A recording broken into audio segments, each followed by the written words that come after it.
I think I have everything. Hi, Cairo.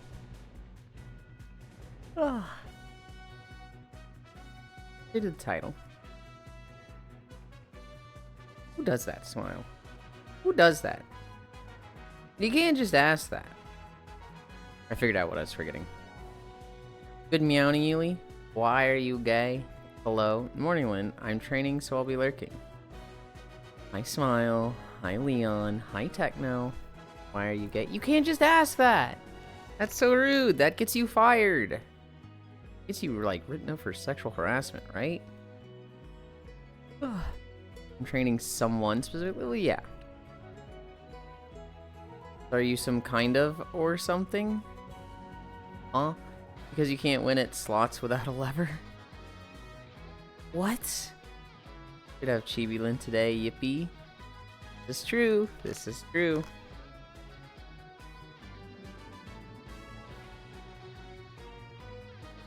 What? Your knee lifts. I think I've mentioned this a few times. Anytime I do my knee lifts, the first time I lift up my left leg, there's like a pop in here. No idea why. Hi, Archangel. Doesn't hurt. Don't feel it all. I just feel this like clunk. Jackpot. Morning, EU. I updated the app last night, and now the streak UI is visible again. Now it's 663.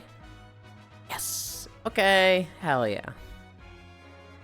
I think I was doing the math the other day, Archangel. When I hit 800, you're gonna hit 666, which was kind of just like, huh, that's interesting. We will not be doing our long day stream on 800, just because I'd have to cancel too many Friday things for that, and I don't want to cancel things. It's annoying. I have to move so many things. I have to move it back so many days. Friday will be Core's thing and potentially stuff with Cairo. So it's just, I don't want to cancel Friday. Saturday would be Games Day. Sunday would be Planet Crafter. Monday would be a Cairo day? But like kind of every day is a Cairo day, honestly.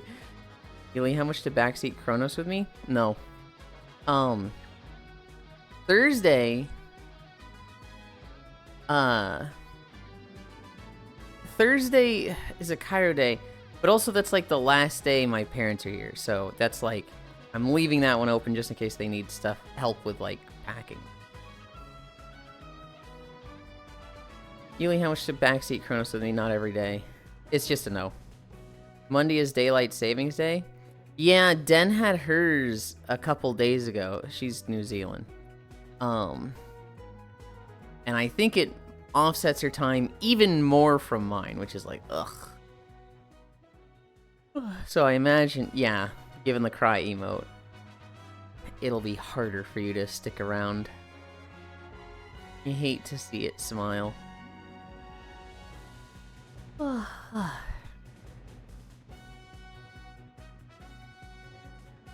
Hi, Global. Okay, Mother. I know you can't pick me up from school. You need your time with your boyfriend. Okay. Alright. It's already hard to stick around with you. I have to wait an extra hour.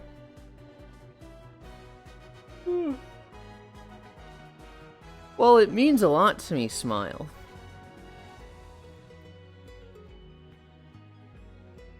I don't want to be like... I don't want you to be like fucking up your whole sleep schedule thing. Like... I don't want to say just like... I don't know, man. You gotta get your sleep in, and I don't want to say like change your schedule around, you know, go to bed in the middle of the day and wake up to me, like... Where were we? We're at lunges. Where am I in my room? I'm here. I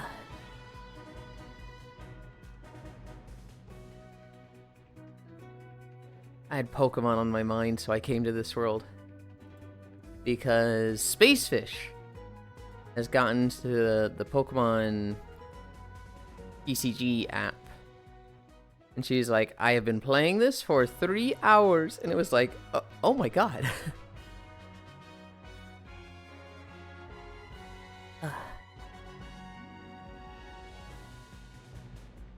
You say that like I don't always stay up till 3 in the morning on weekends? What's staying up until 2? Bad. It's bad, Smile.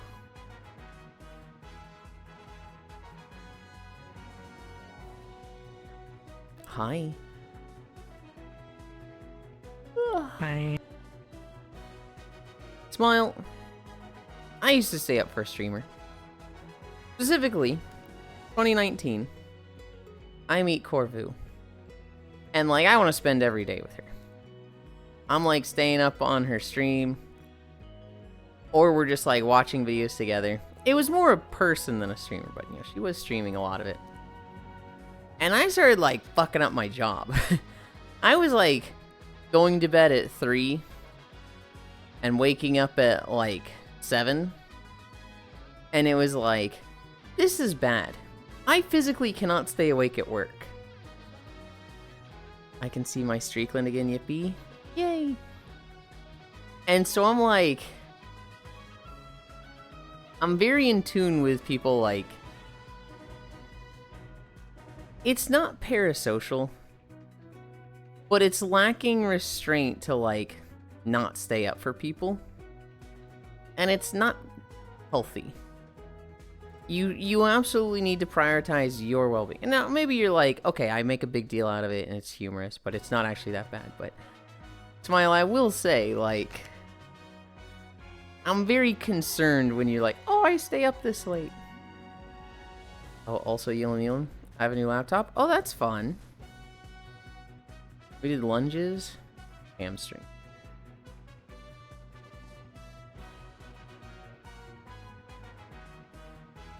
I used to,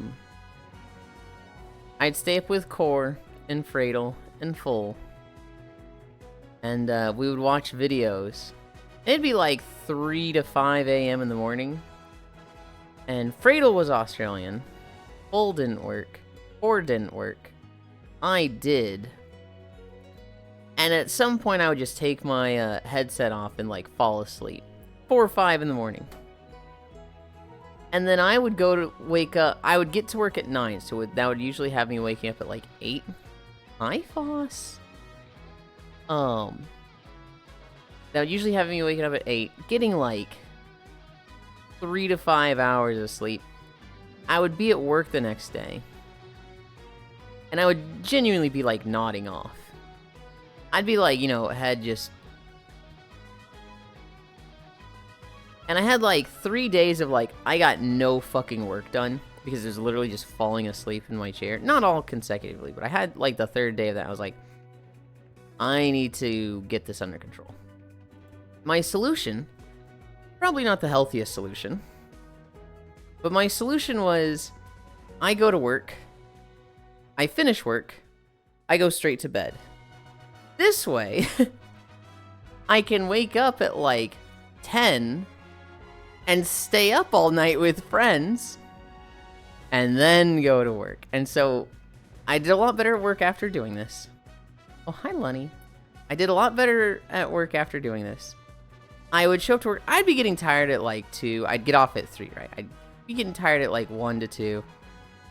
And, you know, one time my boss noticed, and they were like, you look really tired. Did you get enough sleep last night? I'm like, no, I got plenty of sleep. It's just, you know, I go to bed at 3:30. And she's like, what? But yeah, I finish here, and I'm just like straight into bed. And then I, you know, wake up at 10. She's like, that's such a weird schedule. Why? Well, you know, what you do when your friends are Australian. And so, that was my solution. I don't know if that's the best solution, but I'm gonna be real. You're the only streamer I regularly watch anymore because I'm not as isolated as I used to be. Looking back, I was alone way too much, so streamers were my only method of talking to people. I mean, that's where I started also. Like I say all the time, streaming is like an invitation to hang out. it's like I'm a very extroverted person. I get energy from talking to others, but I am very timid and shy, and it's difficult for me to like open up instantly and start talking to people, right? I cannot just like go to a room in VR chat and just walk up to somebody, especially if they're already in a conversation, be like, "Hey, you look cool. We're friends now. We're talking." And it's just like, ugh. That is something that I struggle with, right? Hello. But like, I get energy from other people. I want to be around other people. Streaming is basically somebody saying, I'm playing a game, and I want people to come and hang out. I want to do this with people. I'd rather do with others than alone. And so it's like, Twitch is just very much an open invitation. And the main target, I would say, is people that struggle making new friends and don't just do that naturally. Like me, like you, Techno. Now, since then, I've made a million friends through Twitch, and I find myself just watching Twitch less. I always have a Twitch stream up, but it is always second monitor. It is always on my left while I play the main game on my right, and I'm usually talking to somebody in Discord on my right monitor or in a call with somebody, right? So I think that's good, Techno. I think it's good that, like, I don't know if you made friends through Twitch, but you're slowly replacing it as your social interaction. It's better than none. It's better than, like, someone completely closed off, hermit, living in a cave in the mountains, like, not interacting with anybody. But Twitch is like a band-aid fix. I'd be concerned about the person who has had no friends but just watches Twitch streams over 15 years. Yulind is still alone. He's just hearing voices in his head now. Hi, Foss. Okay, I go to bed at reasonable times on work days. Weekends I like to sleep in, so I'm not losing sleep. If I do need more sleep, I get it. I do prioritize myself over you. Good. Dedge. My bed warmer Twitch, no note of Angie. I was too anxious to make friends back in 2024, especially 23. I almost looked at that and said, what do you mean back in 2024? It's still 2024. Oh my god, it's 2025. And we're 2/3 through the year. We're almost 2026. Fuck. Well then. Toe touch. Where'd toe touch? Hi, Zvi. As someone who is a closed-off recluse for 10 to 15ish years, this is better. I agree. I wasn't a closed-off recluse, but I had my, like, friends that were my World of Warcraft group. And that was a very enclosed bubble. That was a very, I'm getting their opinions, I'm getting their humor, I'm getting their thoughts. And, like, the rest of the world is crazy.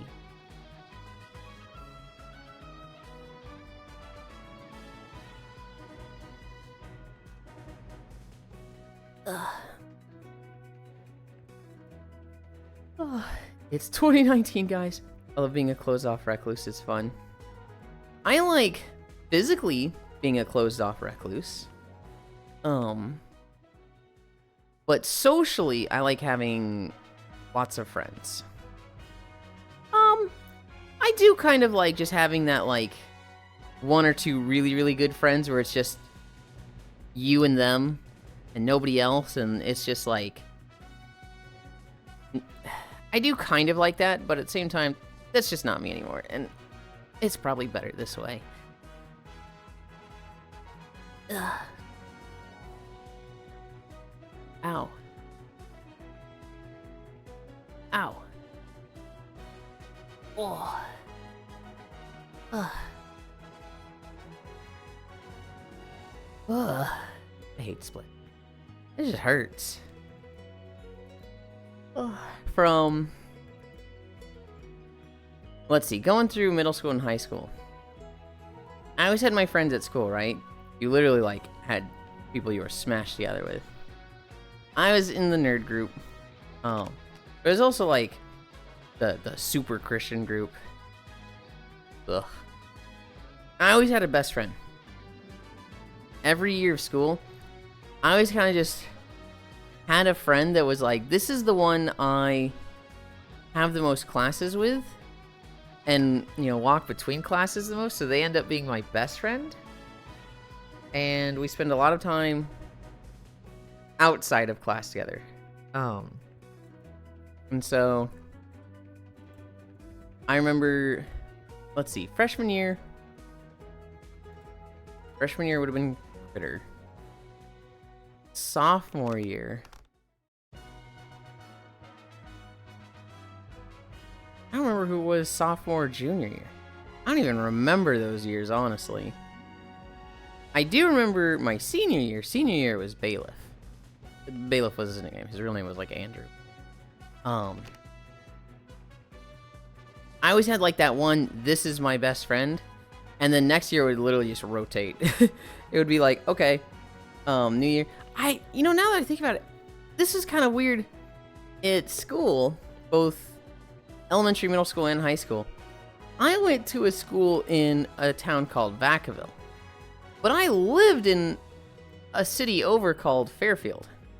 So every morning I had like a 30-minute commute to school and 30-minute commute home. So it was never like, hey, let's walk home together, hang out at your house, and tomorrow we'll hang out at my house. I never had that. For me, it was always school ends, bye everybody. And it was like, it was always a thing, right? You know, if I'm going to spend time with somebody, it's like they're sleeping over on a weekend. But it was never like, Tuesday I'm just hanging out at my friend's house. Okay, good night time. My bed is a little cold, so I'm taking this one with me. Night smile. Good night, smile. Good night, Elwo. Nerd. Okay. Yeah, I don't know. I feel like a lot of my friends in high school and middle school, it was just so much easier for them to, like, hang out with each other because they all lived in Vacaville, right? They lived, like, down the street from school. Whereas for me, God, I haven't seen this avatar in so long that seeing it again was just like, oh. Hi. Hi. I need to back up a little bit. No, you need to back up. I'm just gonna... No, fuck you. No. Hi, Joe. No. We're at Cammy Stretch. Did you, get any? No. Okay. I drank last night. Omega from Monster in a Wild has made me return to the bottle.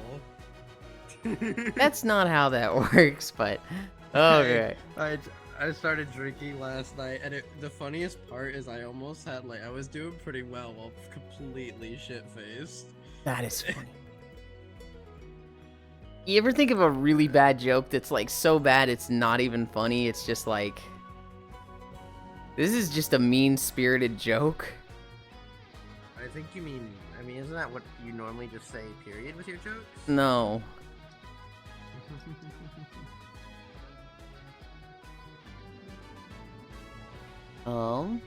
Where's you?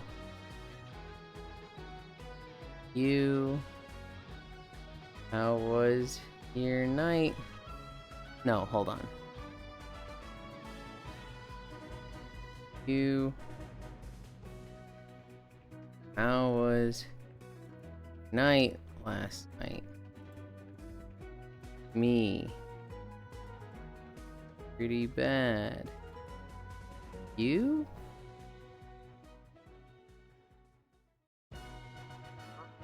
You.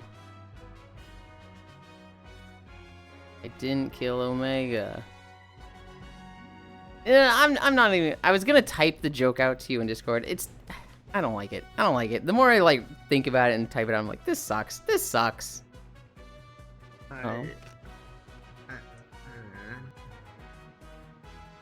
know that's annoying. This sucks. Streakland maintained. Chibi-Lind unlocked. Today is a good day. Have a good walk, Bye, Techno. I hope work goes fast. Hi, Shion. Prebby Yulind. Thank you for the flower. Boss so long. Yeah. Yeah. Ancient echoes. Boss found an avatar that just looks This could be like the canon scientist that created the Foss plant. Where?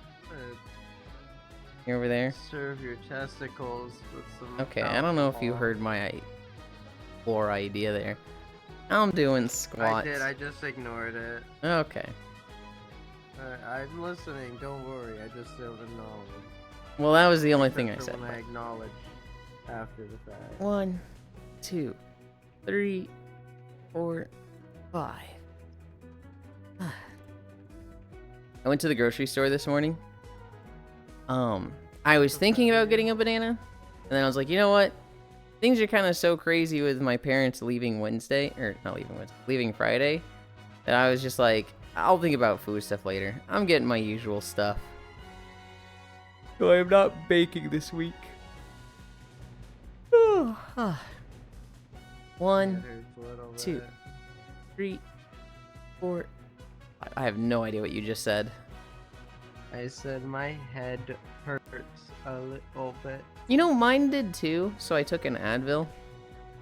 It hasn't kicked in yet, but I definitely have that feeling of this could become a headache. And I figured since I was getting in VR, it was like going to become a headache. So I took an Advil. Seriously considering banana. No, I need. So I looked up protein cookies, and the original recipe I saw was peanut butter, mashed banana, protein powder. I want to do that. It's just I haven't had a banana. I was going to just steal a banana from my parents. Or it was like, you could just buy a singular banana. I was like, oh, I didn't think about that because I'm an idiot. I was going to buy a singular banana today, but with my parents leaving Friday, I just got a lot on my mind. So I was like, I'll wait on that. I'll do it next time. I'll just be lazy and get my usual. What? I fucking timed out again last night. It's so disheartening. I bet, but that's kind of a good sign, right? That means you're not dying. Right? Like, It feels better to lose to dying than it does to time out to lose. I don't disagree. Because timing out is like, you wasted 35 minutes and have nothing to show for it. Whereas, like, if you cart it 3 times, but it was in 5 minutes, you lost 5 minutes. Well, even then, even if I was to, like, die last second at, like, 34 minutes or something, right? Like, I feel like at that bit, it's like, fuck. I fucked up. There's an immediate improvement to be made of just don't get hit. Versus when I'm failing to do enough damage, it's like, I have to figure out where I'm not getting enough damage in. I have to optimize. It's just not fun to me. I don't think DPS checks in any game.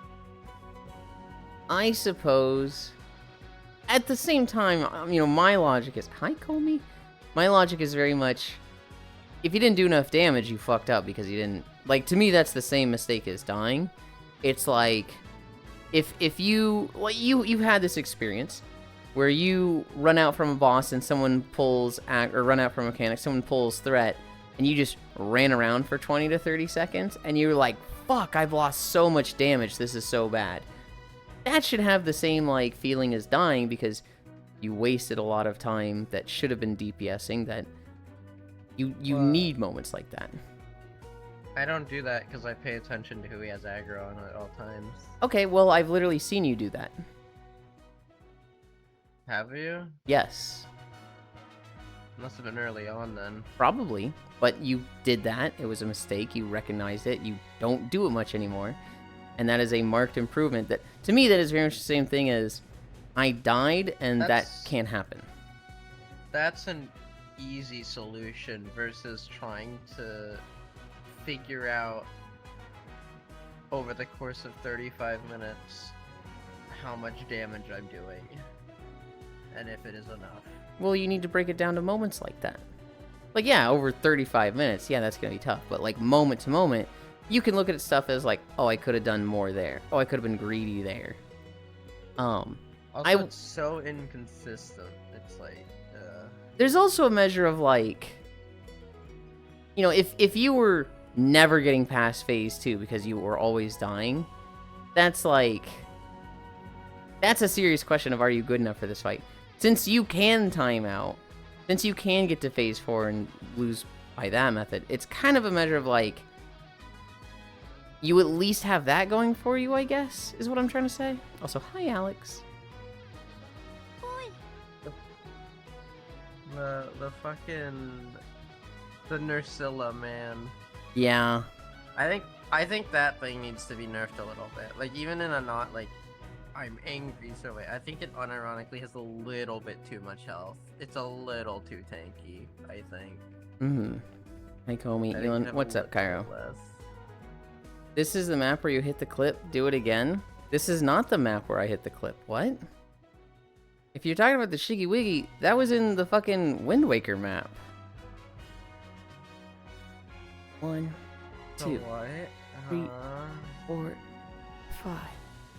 There was a day where they were like, Yulind, can you make your thighs clap? And I was like, I don't know. And so I held my controller in both hands.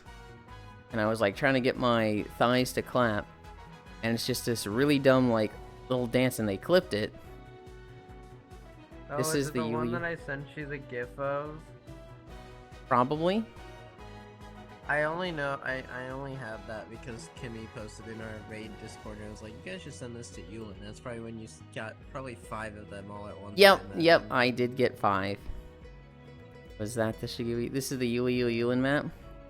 I see. The original Yulind map was the comfy cabin. I suppose the one that actually got clipped a lot was here, though. 1, 2, 3, 4, 5. 1, 2, 3, 4, 5. Oh, 3 more. 1, 2, 3, 4, 5. Oh. I know it was dark, but I really enjoyed the conversation we had last night when we were hunting Arkveld and Raydao. Oh, it was just like, I don't know. Felt like a bonding moment, you know? You know, and I think Leon was imitating the crouch, so I followed. Yeah.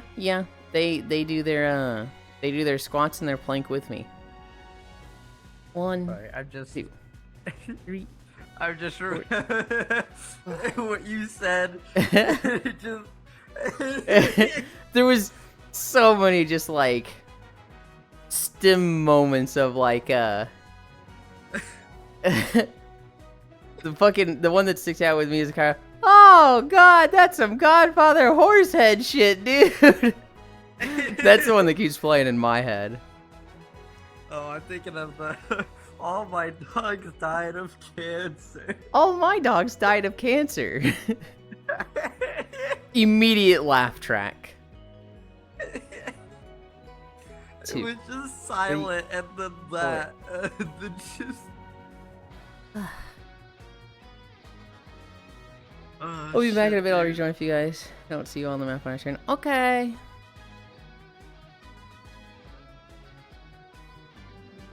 Ugh.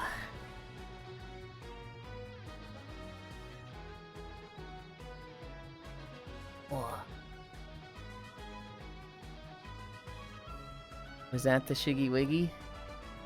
You've not seen a Shiggy Wiggy from me today. 30-minute start? 3 minutes. 3-minute plank.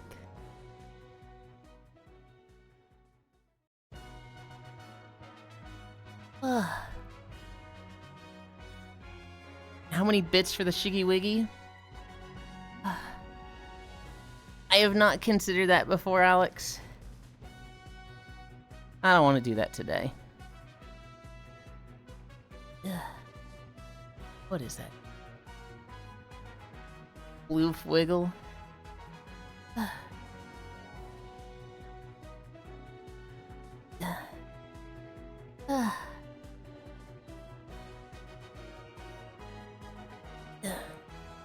If I'm being honest with you, Alex, I have just a lot of stuff going on right now that has me not anxious, but just not mentally there for everything. And I'm very short for, like, Yulind, how much for this? Yulind, how much for that? It's just a little draining on me right now. And so, even something that somebody was like, how many bits to kiss the camera? Even that would be like, I just don't want to. And that's none of you guys. That's like just me having a lot of stuff in the background. What, Floss? How many bits to winkle your dingle? Okay. Me literally saying, I don't want to deal with this question right now, guys. Boss immediately doing one.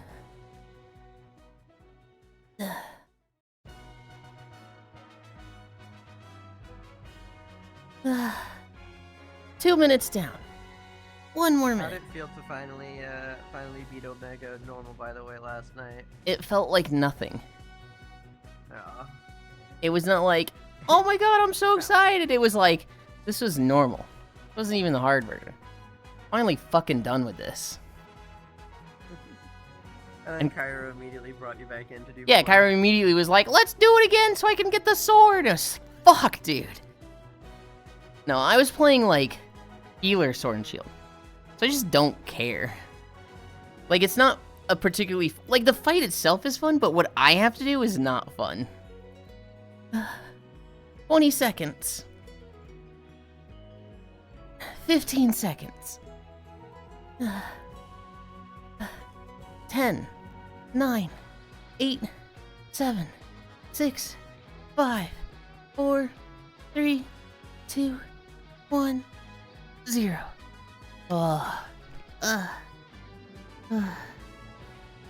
Did you all hunt the Cairo, when monster? you gonna hunt the savage? When you have to hunt savage with me, Cairo? We did hunt the monster, Leon. We did kill it. And Kyra was like, let's do it again! And I'm just sitting there like, can you just fucking pug it, dude? I don't want to do this. Oh, God. Oh, yeah, I don't know. Too many games.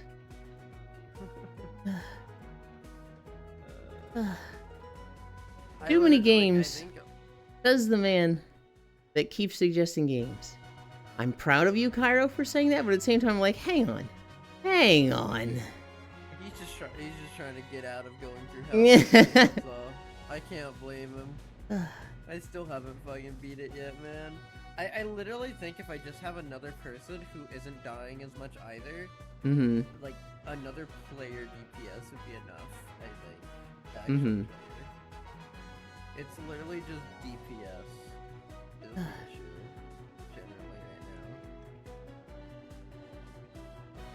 right now. Backseat what's Kronos?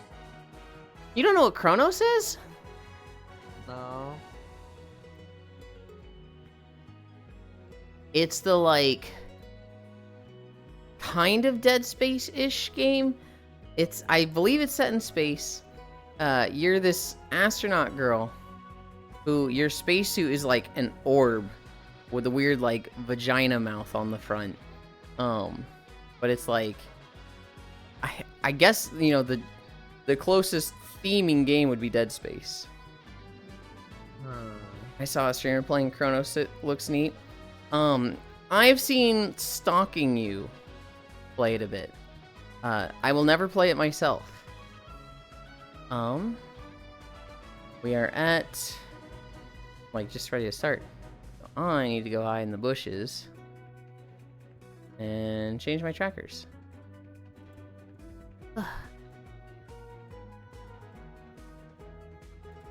That around. Turn this around.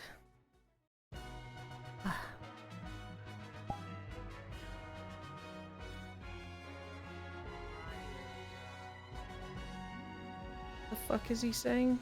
Deafening silence.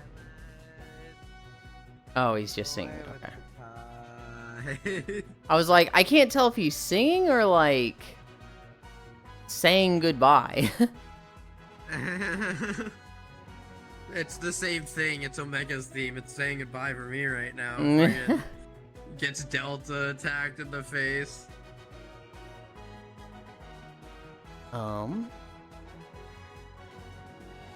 Pins. Pin 2. Put that there. Put this here. I Move wouldn't that there. mind backseating with you, Cairo, but also I feel like I'm just not. I wouldn't be as interesting as someone like Yulind. I'm not the best in just two people conversations. I'm definitely a good, I'm a good third wheel, I feel. If there's two other people to keep a conversation going and be interesting for, content, I think I'm a pretty good job of, adding moments in between those. But when it's just me and another person, I feel like I am not as interesting. Where? Oh. I think I very much struggle to be the second person because I grew up an only child. I don't share games. And so watching somebody play, it's very hard for me to just sit there and watch them play. I very much want to be doing something myself. Also, we're walking through Dark Shore. I'm the type of person where I'll do the opposite, but I'll just keep watching them play, but that's kind of what I want to do. Mm-hmm. Just mostly watch them play, and I'll just end up being quiet. I don't know. I feel like I don't know. You want to be polite and not be the guy talking over the movie theater with somebody playing a video game for their experience. Whereas what's ideal for having a second person on your stream backseating you is just, oh shit, don't go in there, don't go in there, it's scary, they gonna jump you, don't go in there, oh you gonna get it now, that's hilarious for stream. And having somebody yeah, I mean you've been in a call with me for a long time, just us, we have long just quiet bits. Yeah That's kind of just me. I'm not, okay, I'm not well I wasn't going to say it's difficult for Foss to keep his attention, and then he's just gonna be silent for an hour. But yeah, that's fair. No, that'd be accurate. I don't know.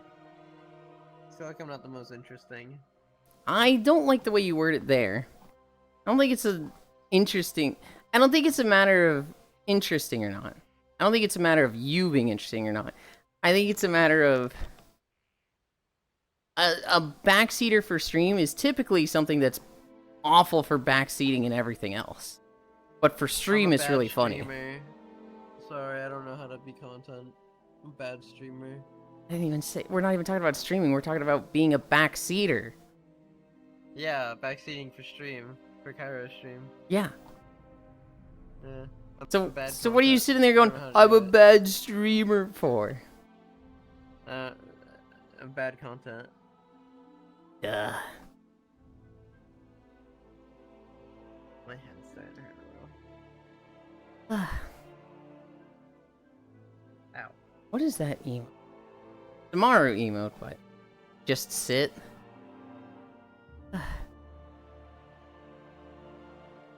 I got that slot game too, Yuli. I figured you would. It's literally the gambling game, so... I want to find a spoop within your tolerance level that we can do together? Why? I just don't want you to. Cairo, I love you. What it? But we're playing Zillia, Final Fantasy, Xenoblade 2, Berseria, and Xenoblade 3 together. You really don't need to find more games for us to play.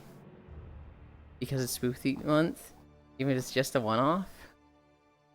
I do not celebrate Spooky Month. I don't go and play spooky games. Boy walking time. Hi, Octomage. Hi, my father is still in my life. Jesus Christ, Octal. I know we tease Foss about his father leaving him, but like, you can't just come in and like say hi with that. I appreciate it. It wasn't as funny because I was expecting it, but I Yeah, appreciate it. yeah. Yeah. It's because I was like, oh, I wonder if I don't he's think- gonna make a comment on that. I don't think anything will ever beat the you sitting there in the Elfelt. What's her name? Elfelt or? It wasn't Elfo. I was in the Katarina one, I think. No, it's the pink jacket with white hair girl, and you're like sitting down, kind of just twiddling your thumbs. It was like you testing full body. This is why your father left you. Oh, as you like look up at me, just like what? Yeah, I was in the cat. I wasn't in Elfo. I was in the Katarina one. I was in the armor one. Hmm. I could have sworn it was I'm pretty Elfelt, sure, but at least. it's the best month of the year. Subnautica below 0 for Halloween. Hi, Sander. Thank you for the follow. Yesterday, we hit a really big milestone. We hit 1,900 followers. With this follow, Sander, we've hit a big milestone. We've hit 1,900 followers. Somebody left last night, and I was just like, oh, okay. But my guy... Past me now. Huh? I said, I wonder if you've passed me now. Oh, fuck no. You're at like 4,000 or something, aren't you? No. No. I think I'm only at like 2,000. I can look. Let me check. I am mildly racing Spacefish. And I say mildly because I don't want to commit to an actual race and feel bad when she beats me. 2015. 2015? Okay. I thought you were ahead of the boom. I guess like 2018, early 2019 would have been the explosion, because you see a lot of VR chat streamers from that age that's like 7,000 follows and stuff. Yeah, I streamed a little bit after the VRC explosion stuff. Mm-hmm. Remember that I love you all. Bonk. That's my way of saying I'm not late, that's it. I know, Octal. Below 0 isn't terribly spooky. There's some tense parts, though. From what I'm told, compared to Subnautica, Below 0 is, like, just super not spooky. Like, it's just an inferior game in every way, from what I've heard. Not that it's necessarily bad. It's just... You know, you have a game that's like an 8 of 10 across the board, and then you just come out with a game that's a 6 to 7 of 10 across the board. It's just kind of disappointing. I'll capture Yulind. I say including Yulind in a majority of my content. Okay, dude. Alright. I need a drink. Y'all just need to make a separate channel called Yulind and Blueland. No.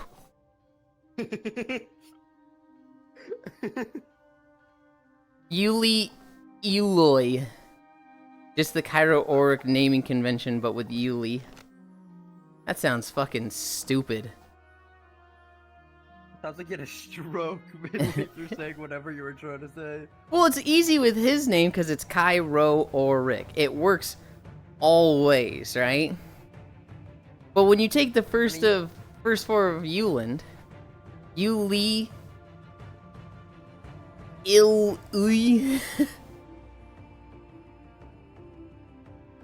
could just do Kyland. That sounds way too close to Kyle. If you guys merge yourselves together, you'd probably be a Kyle. I don't have any Kyle in me.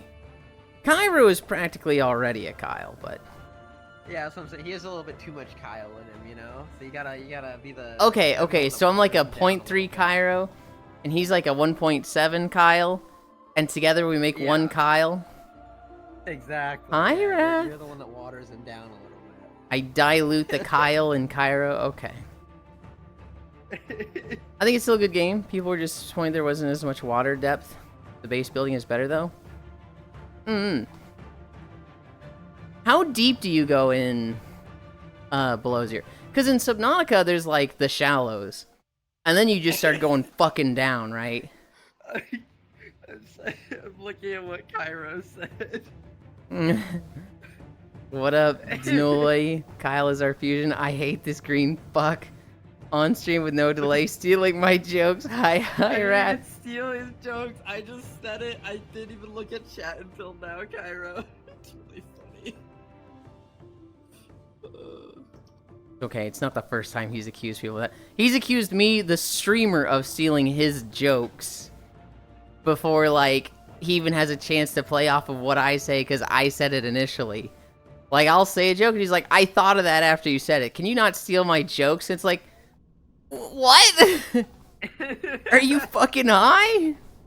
Yeah, I thought about that first. Can you not, like, say that? I thought about it. Speaking my thoughts. I thought about it after you made the joke. Like, you making the joke made me think about it, and I wish I had said it. So can you not steal my jokes? I'm gonna throw this guy! Hi, Kyra. In 3 days, I beat him once. And there's another armor set for Savage. Yeah, Wrath. In 2 days, Cairo, Spacefish, Smug, and I beat him once. And as far as I'm concerned, I'm done with him. I might try a few normals of him, like pugging with SOS. Just to, like, get the full armor set for, you know, transmog and whatnot. Granted, I think the armor set is kind of fucking ugly. I do not care about it at all. I would like the stuff from Savage. I'd really like the Sword and Shield, but I think I don't play Sword and Shield, so I don't really care too much. the glam from the Savage is also pretty The glam. Yeah. I think if I can get good enough at it, I Mm-hmm. can carry you through. Just maybe. But I have to beat it first. I think... It's honestly, Yulind, Mm-hmm. it's not that much different than normal. Really? It is different. He's got like what, 2 new moves Mm-hmm. in it. It's mostly the time, and his stuff just does more damage. That's about it. When I was playing Heavy Bowgun, I felt very confident. I felt like I'm not at risk. There was a few moments where, like, he just goes for me. And I'm taking a lot of chip damage, but when he stops, it's like I'm still alive and I could heal. But those are scary moments where, like, if I'm going into that not full, I'd probably die. Or if he just stayed on me for, like, longer than usual, I'd probably eventually die. But I felt very, like, I'm doing a lot of damage, and I'm just not dying. I felt like, not to say 4 of me would clear it, but 3 of me and 1 healer me, I felt like, this is such a fucking pretentious and arrogant thing to say. If it was 3 heavy bowgun Yulinds and 1 healer Yulind, we would have killed it day 1. Now, granted, that's me on the same page as everything, and obviously you're going to play better and more synergistic with yourself. I kind of feel like, hi Harley, hi Devilgated, that applies to anybody in the group. Like, 4 Kairos would have killed it day 1. 4 Space Fishes. If she knew about the healer build, and was like, okay, Space Fish, set this up and do this, I think 4 Space Fishes probably would have done it day 1. 4 Smugs would have done it day 1, I think. Us playing together and learning each other's patterns, I'll tell you right now, Cairo and I, we are not synergistic on that fight. We have very different lines of thinking. Because I'm sitting there like, I'm playing healer, that means my damage is shit, that means I don't really want you healing that much, I will do it. I will, like, keep you up. And, like, so many times, I see Cairo get hit, and I heal, and Cairo's at, like, 95% health, and then I see him get up and just sheath, chug, chug, chug, and I'm like, why? Why did you do that? It is also instinct, right? As the one playing as well. I know for me, for example, like I tend to heal myself pretty quickly too. But even when I'm playing with other people who are healing. But I'm also SNS, Mm-hmm. so I can Yeah. do fast than other people when it comes to healing myself, depending on what they're playing as well. Yeah. There was a Sometimes I'll do comment. it a little bit to see, but There was a comment last night where I was like, "Why are you healing? Be greedy." And he was like, "Well, if I'm healing, then you don't have to heal." And I'm like, "Yeah, I don't do damage." Like, I will see the damage you do on your sword and shield, and you're hitting like 50 to 60 with your opening attacks. And then what is your round slash hit for?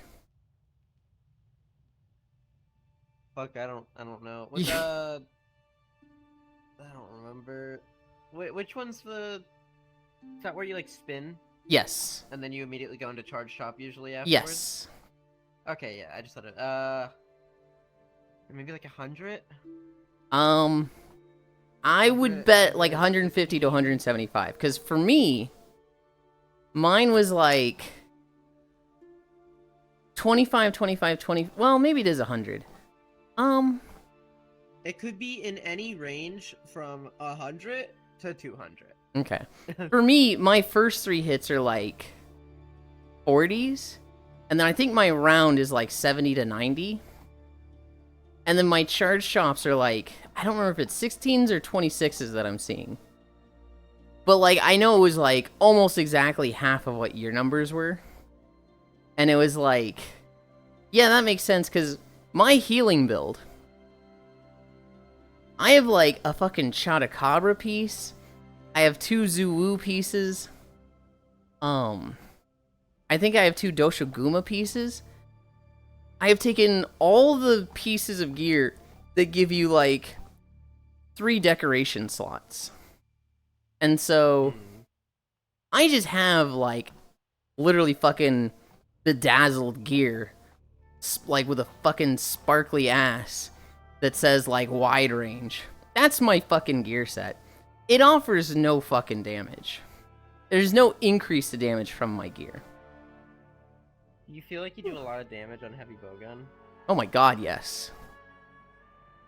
I think if you gave it a shot with me, we might be able to clear it. Like just a few tries. So here's my damage on heavy bowgun. I think it was, we tried it Tuesday. I'm trying to remember the numbers from that. I do spread bowgun, and each shot shoots 7 pellets. I think on his legs, each pellet was hitting like 20 to 25. So that's like, if it's 20, that's 140 damage per shot. And that's just like hit, dodge, hit, dodge, hit, dodge. It is just, there is no reload, there is no that ever stops. It's just, if I'm in range, it's hit, dodge, hit, dodge, hit, dodge. 140, 140, 140, 140. It's almost like a damage over time effect. If I'm hitting a wound, it literally doubles to like each shot being 40 to 40 or 40 to 50. If I wasn't playing safe, if I wasn't scared, which I am very scared on Omega, I could bring a much more damaging set, because that's my guard set. But a much more damaging set would be like, I would basically near double the damage. I think you'd want to you would need to have guard for Omega. Well, it fucking hurts if you don't have that. Well, so with heavy You don't have bowgun, perfect I don't guarding. think it's a guard weapon. I think you're supposed to be dodging, especially with the Seregios bowgun right now. I think it's very much like you were supposed to be bringing like evade extender, because with the Seregios bowgun, every time you dodge roll, you reload 1 shot. If you perfect dodge, you get 3 extra ammo that like hit for 125% damage or something. So like ideally, you were dodging something every 3 shots and getting these really meaty like bonus ammos from the Seregios gun. In perfect world, you're not doing any dodges except for the ones you need to do, and you're doing those like every 3 shots. So, like he attacks you, you dodge, you do 3 shots, He attacks you, you perfect dodge, you do 3 shots. When I'm in my Whatever- full damage loadout, when I'm like no guard up, just damage skills, and I get a Seregios ammo, each pellet will hit for like 90 on wounds. And that's times 7. So, whatever keeps you alive. So I can Uh-huh. list you all the differences in Savage right now. Mhm. Because there's not a whole lot. Yeah. First off, a big thing. You want to kill wounds the moment you see them, because if they're left long enough, they will heal up. He will Ugh. regenerate his wounds if they are left for too long. Mm-hmm. Second, so you know how he has the, like, third phase with larboard, starboard, all that stuff when he reaches the third area? Yeah. He starts like that from the start of the fight. Mm-hmm. Instead. So you have to deal with that the whole way through. He has... I know it's one new attack. I think the other one is also new, but it's basically... you know the, like, circle fire AoE he would do under him? That's, like, shorter range fire? Yeah. Burst under him? Yeah. Instead, he won't have that anymore, but it'll be ice. And if you get hit by that, you're basically dead. Okay. Most of the time. Mhm. Because it will freeze you in place, and then 90% of the time he will follow up with his dash on Mhm. top of you to finish you off.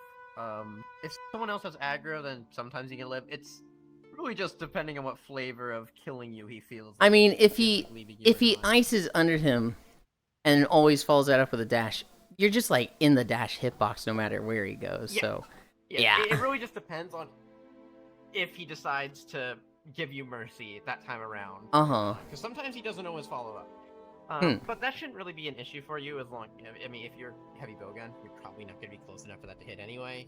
Well, Yeah, okay, true. He doesn't fucking go wherever. spread bowgun. So spread bowgun is extremely close. Granted, I should never be right under him. Yeah. And then, after Nursilla, Mm-hmm. he will then gain... in normal, I can't remember. Does he follow up larboard starboard with another larboard or starboard once he reaches the third zone? Usually.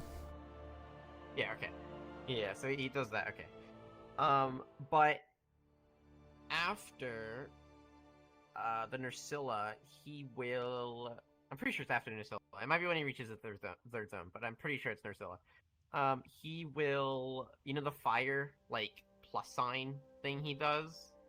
The napalm strike? Whatever you want to... the thing under him where fire goes in, like, 4 different directions. Okay, yes, Pretty yes. far away. Yeah.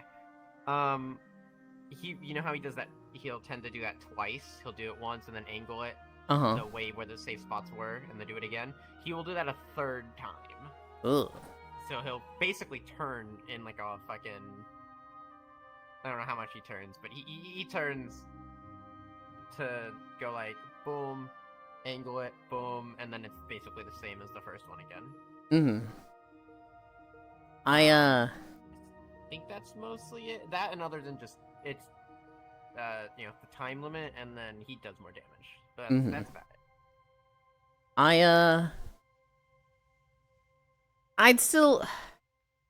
I felt confident, but that was also phase 1 and phase 2. Phase 3 is something a little scary for my heavy bowgun build, where it's just there's a lot of constant attacks.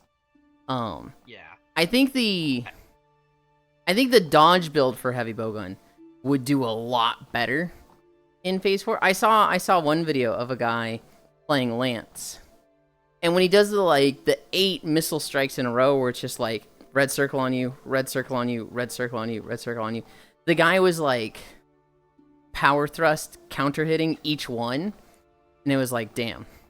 And I could see if you're running a dodge build, just like dodge shot each one of those, and that would be something that's like, I gotta fucking practice that for... Did you see what I was doing versus that? No. Yes, or last night? Were you doing dodge backs? I was doing the backstep on SNS for each one, getting a hit in each one because it like charges you forward after each. Damn. I'm getting better at it. It feels real good to do, but it's like one fuck up and it's like, oh no. Yeah, I remember... It's really scary if you fuck it up once. It's like, oh, I'm in a fucking combo of missiles now. I remember... What the fuck is my leg doing? I remember seeing you, there was a AoE on you once, and you dodged back through it. And, like, I remember you got hit one time, and you're like, oh, man. But, like, right before that, I'd seen you perfect dodge it. And I remember someone in your chat being like, why didn't you block that? Why would you dodge? And I think I was doing something, so I didn't get to hear your answer. But I remember thinking, like, if you had seen 2 minutes ago when he perfect dodged it perfectly and got a counter hit, that's why. You wouldn't be asking that question.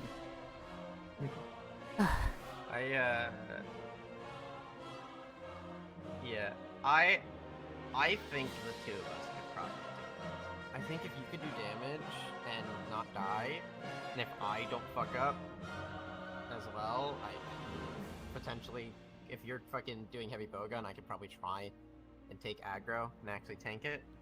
If that's happening, I think we could probably do it.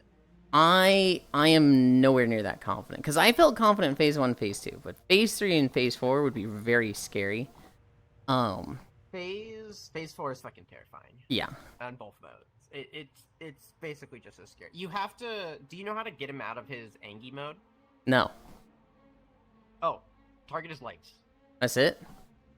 You break his legs enough, and he will get out of his angry mode. That's how you stop him. That's why after every temper tantrum he has, where he's like stomping around a bunch, doing the 3 fire blast that he does, where his body hurts you the whole time he's fucking dancing around. And he like has a pause after those 3 fire hits. He does this in normal too. If you go, all of his legs have a weak spot after he's done doing that to help you get more damage on them. Okay. That's how you get him out of red mode. If you do enough, that's how you get him, if you've ever seen him go on his side, that's how you get him to go on his side. Oh, we saw it once. So No, we saw it... Oh, we saw it like one time, each time we got far in Phase 4. Yeah, so pretty much, if you're not the one tanking him, you want to be hitting the legs. Everyone wants to be hitting the legs. I have been ignoring chat for a little bit. In 3 days, I beat him once. There's another armor set for Savage. There's a few areas that are kind of deep. There isn't like a level below the level below the level, like Subnautica. And a pretty big above water. Did you play Subnautica? No, I didn't. Couldn't remember if you did that like 3 or 4 years ago when I watched or not, but guess Nah, not. I've never played it. No original content, Lind. What the fuck? Squish, I'm gonna go continue to suffer. Lurk, good luck, Wrath. Nom, least egotistical VTuber. I guarantee you I am far from the most egotistical. I'm probably not the least. But, man, there's some VTubers out there that are just like... How do they stand up with how big their head is? Nom, straight to jail. It's me.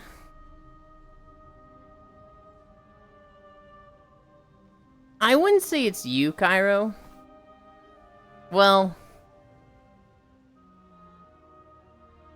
I would not say you're big-headed, Cairo. Maybe empty-headed, but... Cairo got some airhead moments. Hi, Zuvi. Left screen, Lind. Zuvi, this is your weekly peak reminder. Teehee. We're playing Peak today after... Oh, thanks, bro. Zuvi, what insect did you choose? I was actually looking through insects, and I was like, I'll pick a butterfly. And then I was looking at specific, like, butterflies that have pink and white coloring.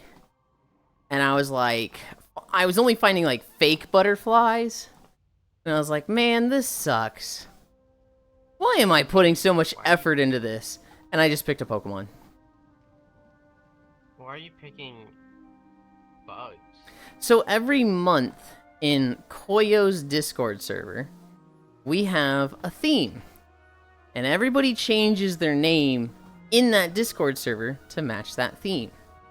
So this month is bugs. Last month was chemical formulas. I thought you were gonna say chemical warfare. For No. some reason. We've had some really crazy months. 1 month the theme was Germa. What are the numbers for Germa? I don't know. I'm just gonna say 365. Germa 365. 895? Germa 895. So 100 people in the Discord all had the name Germa 895. And we're all going, ah yes. Excellent point, Germa 8985. I agree with what you said, Germa 985. Like, that for an entire month.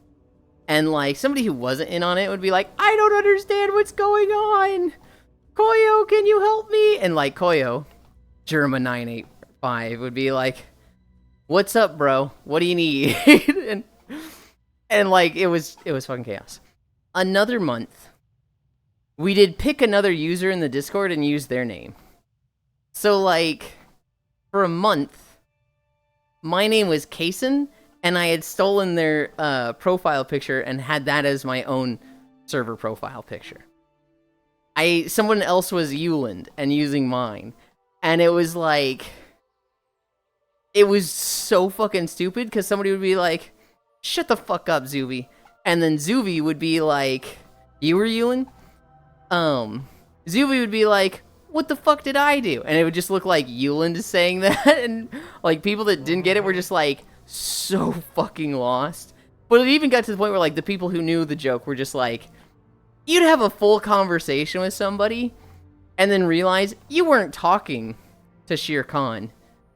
You were talking to Reaper the whole time. And it's just like, God damn it. Oh, God. I haven't put your profile picture. I asked you for it. It was so fucking funny. By the end of the month, we were all like, I'm ready for this to end. Please save us from this hell. This stinks. I hate it. But, like, God, it was such a fun month. Right now, it's insects. So I just have Frost Moth as my name and profile picture. I'm getting a bit eepy. I think I'm gonna head out. But Okay. I'd love to try a Savage with you. Maybe if, like 1 or 2, 3 times. Just a few tries. I think you have high hopes for me. Thinking about it, I'm like, man, I feel like I could have done well with 3 Yulind heavy bowguns and a healer Yulind. But like, maybe I'm overestimating my damage. Because like, when we did Nursilla, Cairo finished before me. And I was like, oh man, maybe I'm not doing as much damage as I felt like I am. But Cairo was also doing a lot of damage. I was looking at some of his damage numbers and like, he's like doing dual blades my damage, but on dual blades on some of the things. I'm like, Jesus Christ, dude. Dual blades do fucking wacky damage. You know what's really crazy? He doesn't build damage. He like sockets defense. And his motto is, you're not doing damage if you're dead. So just build the armor set that has the highest defense, stack defense and health, and just, you know, just don't die. And like, That's the truth. It is, but does that work on Savage?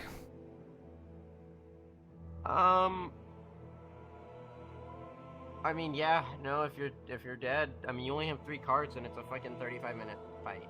Like, you have to not fuck up for so long. That's the biggest ask. Honestly, is not fucking up for that amount of time. It does actually, because it is such a long fight, it does actually allow other skills you wouldn't normally take to be more viable. Funny enough, like latent power. Holy! Is one of them. Latent power, and there's the one single socket that I put in. I don't remember what it was called, but it makes you stronger. Every minute it increases your stats and it like just scales up. Every minute or every 5 minutes?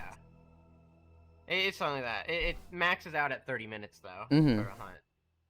Hi, So Chuck like, well, makes it. Thank you for the follow. But yeah, no, I'm gonna head out. Sleep well. I'm not against trying it. I don't see it going well because like you know. I would love to try it with you. Anyway, before I get distracted in conversation again, Mhm. I go. Bye. Bye bye. Chuck, I recognize your name. I've seen it like so many places, but it's one of those that like I've never really like had a moment with you, right? I've never like had a conversation or like we played off of each other's jokes, but like I recognize that name. I'm like, "Oh my god. I don't know which community I've seen it in a lot, but I've seen that name so many times." But yeah, likewise. I had one friend who it was Kitty. Kitty DVR. Now they go by Sammy. Sammy Nya. We have mutual VR chat friends. Sammy, I had a moment with them in another stream where like they told a joke and immediately I saw the humor they were going for. So I played off that joke and the two of us were just like gaslighting the streamer together. And from then on it was like high fives, we get each other. You know when you have that with somebody where it's like you just make friends from that? But it's not quite that with you. I've never had like a moment like that, despite seeing your name in so many places for so long. You've got a fussy emote, so I assume you're there a lot.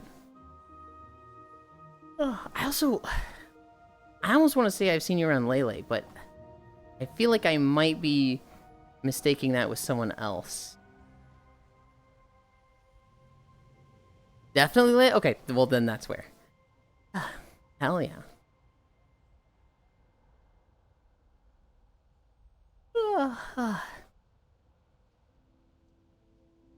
I don't know if I want to talk about this. Busty? Who's that? You mean Chloe? I do. I do mean Chloe. Saying me, who still says Koyo? With that one, it's Koyo's fault. Cause Koyo was just like, call me whatever you want. I don't care if it's Aiko or Koyo. Fell off Twitch a while, but getting back into it. Oh, dude. I created my Twitch account probably like 2015, 2016. And that was just to watch a friend stream our World of Warcraft progression kills. He was literally just like, streaming WoW to stream it. And then... So I just had an account then. I started really getting into Twitch when, Sea of Thieves was coming out. Sea of Thieves kept showing their beta. And, oh god, I was so obsessed with it. And then it came out and I learned that, you know, there was no, like, PvP off servers. And so I was like, don't care about this game. Walking through Shadow Moon. Volume on this one need to come up? There, that's good. But I remember I was watching a streamer named Cream a lot. He's like his whole thing was he was a Yeti streamer. He was really good at PvP. I watched him for like 3 months. Then Ugandan Knuckles and that meme started happening, so I started watching Whoops. That led me to Lele. And then I graduated college. And I started applying for jobs. And to avoid my father, who would be like, how many jobs did you apply to this week?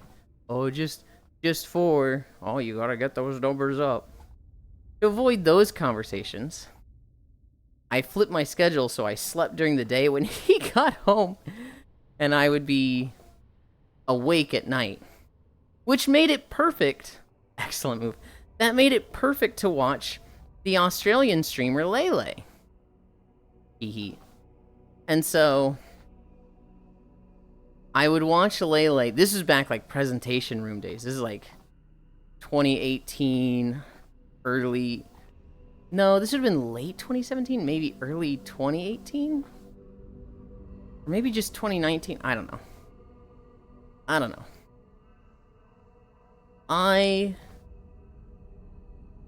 No, this must have been 2019. I watched Lele.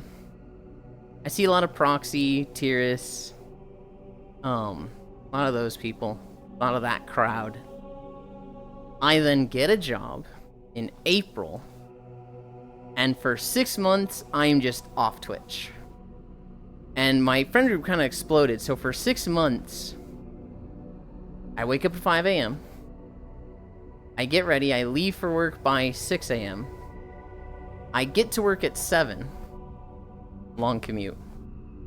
Also my tracking seems to be being weird. Can I move it around my room and fix it?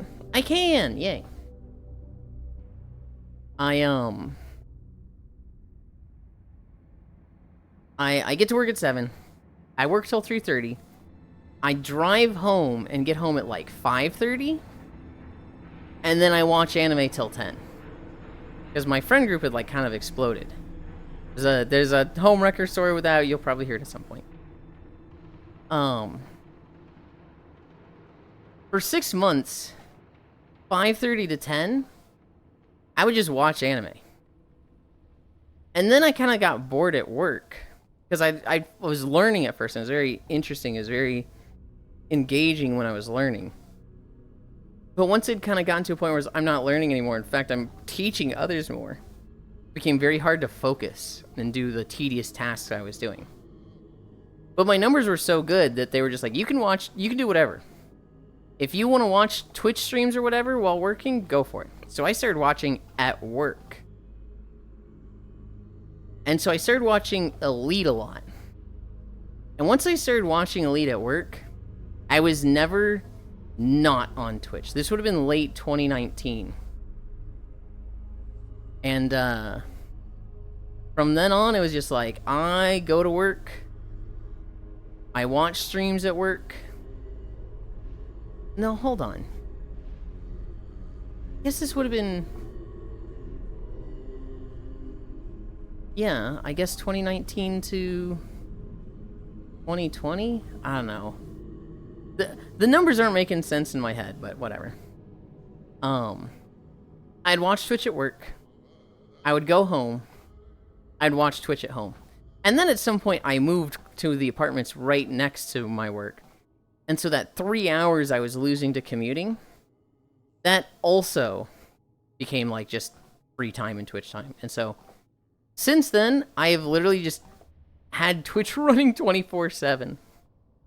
Found Lele in VR chat, same way through the Knuckles meme, and then whoops. Yup. It was, for me, it was a JonTron video.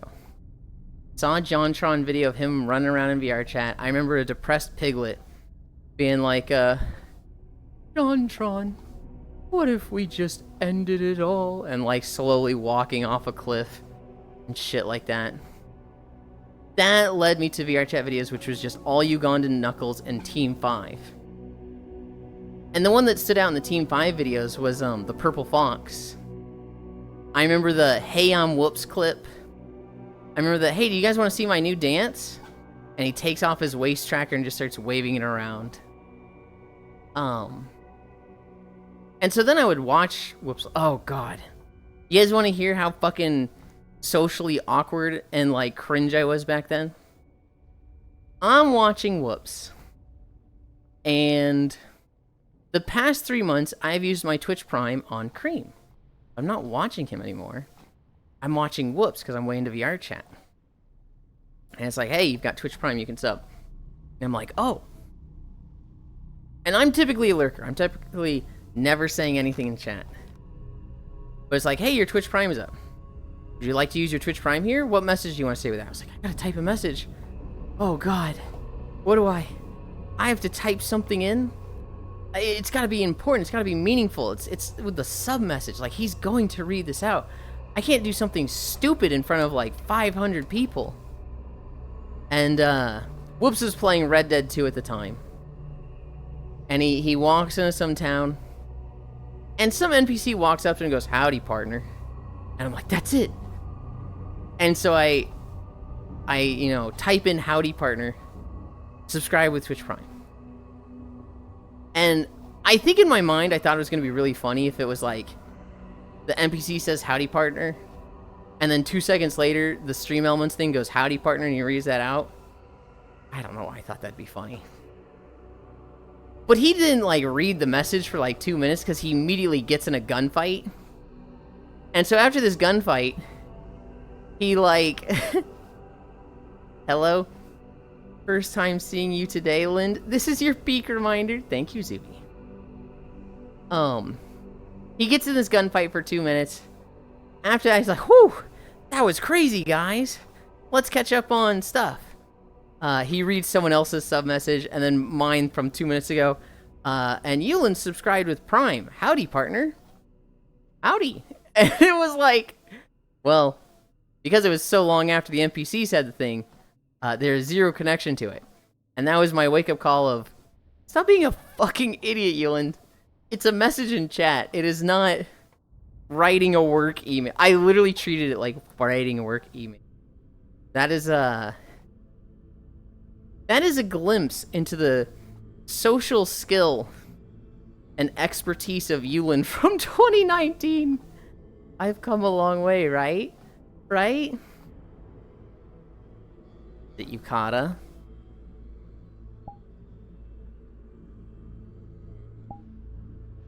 Thank you. Hi, Hobbit. Maybe. Derp, Yukata. Part of the reason I got VR chat, I don't know, I think VR chat was, howdy indeed.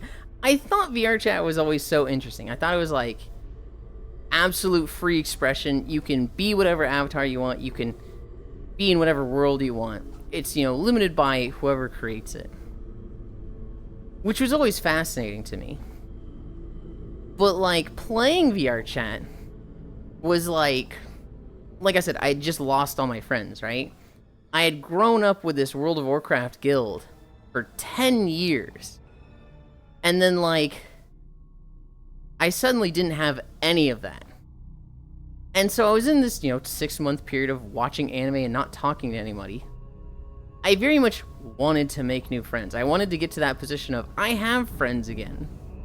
But now that I'm not in school, it's very hard to, like, make new ones. And I thought it was going to be easy at first. I thought it was just join a World of Warcraft guild, play World of Warcraft with them, and you'll have that World of Warcraft friend group. And I joined one in BFA, and I raided with them for like 3 or 4 months. And like, I didn't make friends with them at all. I like showed up to raid. I was literally that like 10th person in a group of 9 friends that's like, oh man, we need another DPS. And I was there. I literally fit the seat. And nobody like treated me poorly. They didn't go out of their way to exclude me. But I was really bad at including myself in their stuff. And they weren't going out of their way to, like, include me with stuff. Nah, those years are long gone. And so it was very much like the plan of just join a World of Warcraft guild and play with them, and you'll have a new friend group just like your old one, did not work. It very much failed. And so then seeing VR chat was like, it's a social game. These people just talk to people. Hi, Molly. They just, like, I remember seeing clips of people like Shizu being like, yeah, did you know there's a limit to the friends list? It's 2,000. I had to clear out 400 people from my friends list because the limit's 2,000. And somebody else being like, no, man, they actually increased it. There's no limit now because everybody was hitting it. And I was like, dude, you just make friends on VR chat. That's where I want to be. At least for a while. All the quality of life stuff sucked the sense of community out of it, sadly. To a degree. A lot of the, like, server community stuff is fucking dead, right? I would say the biggest cause of that, Hobbit, is that you no longer have servers, you have battle groups. So, like, back in my day, I was on the server Maev. I knew the people on the server, right? I knew the people that talked in general chat. I knew the people that, like, did world PvP. I knew, like somebody could talk in general chat. I could shift-click their name, see what guild they were in, and be like, oh, they're probably this person's alt in that guild. I could ask them and be right. There's just, you knew everybody back then because it was such an isolated, this server is this set of people. With battle groups, this has kind of fixed the problem of dead servers, but it's taken away the community feeling of, you know, the people on your server. Because now it's like 10 to 20 servers thrown together. And like, typically you look at general chat and it's just flying. You look at trade chat and it is just flying.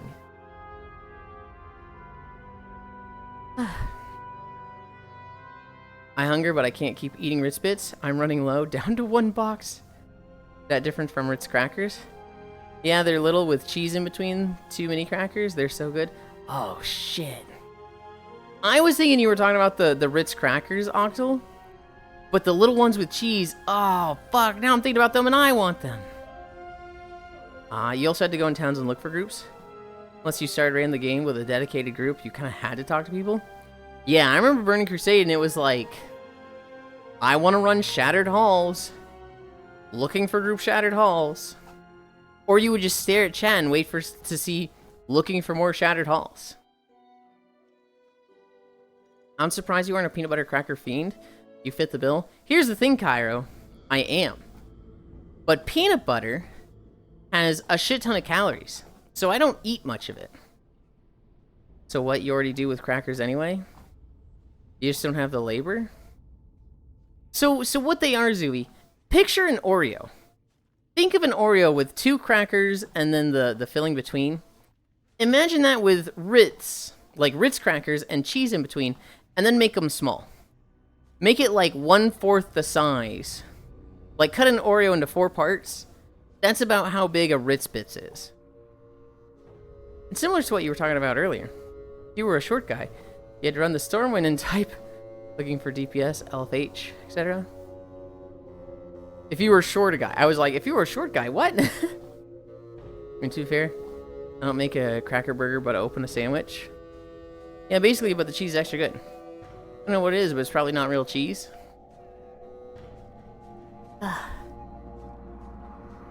It's real cheese. It probably just has some preservative stuff in it. People say the cheese squares, the little square cheese that you put on your hamburger, people say that's plastic. It is very much not plastic. It just has like a wax seal that's totally edible that just makes it look like straight plastic. Yeah, if you're a midget, you only had 3.5 members. You had to find another half before they let you into Skylight Monastery. You had to find another one.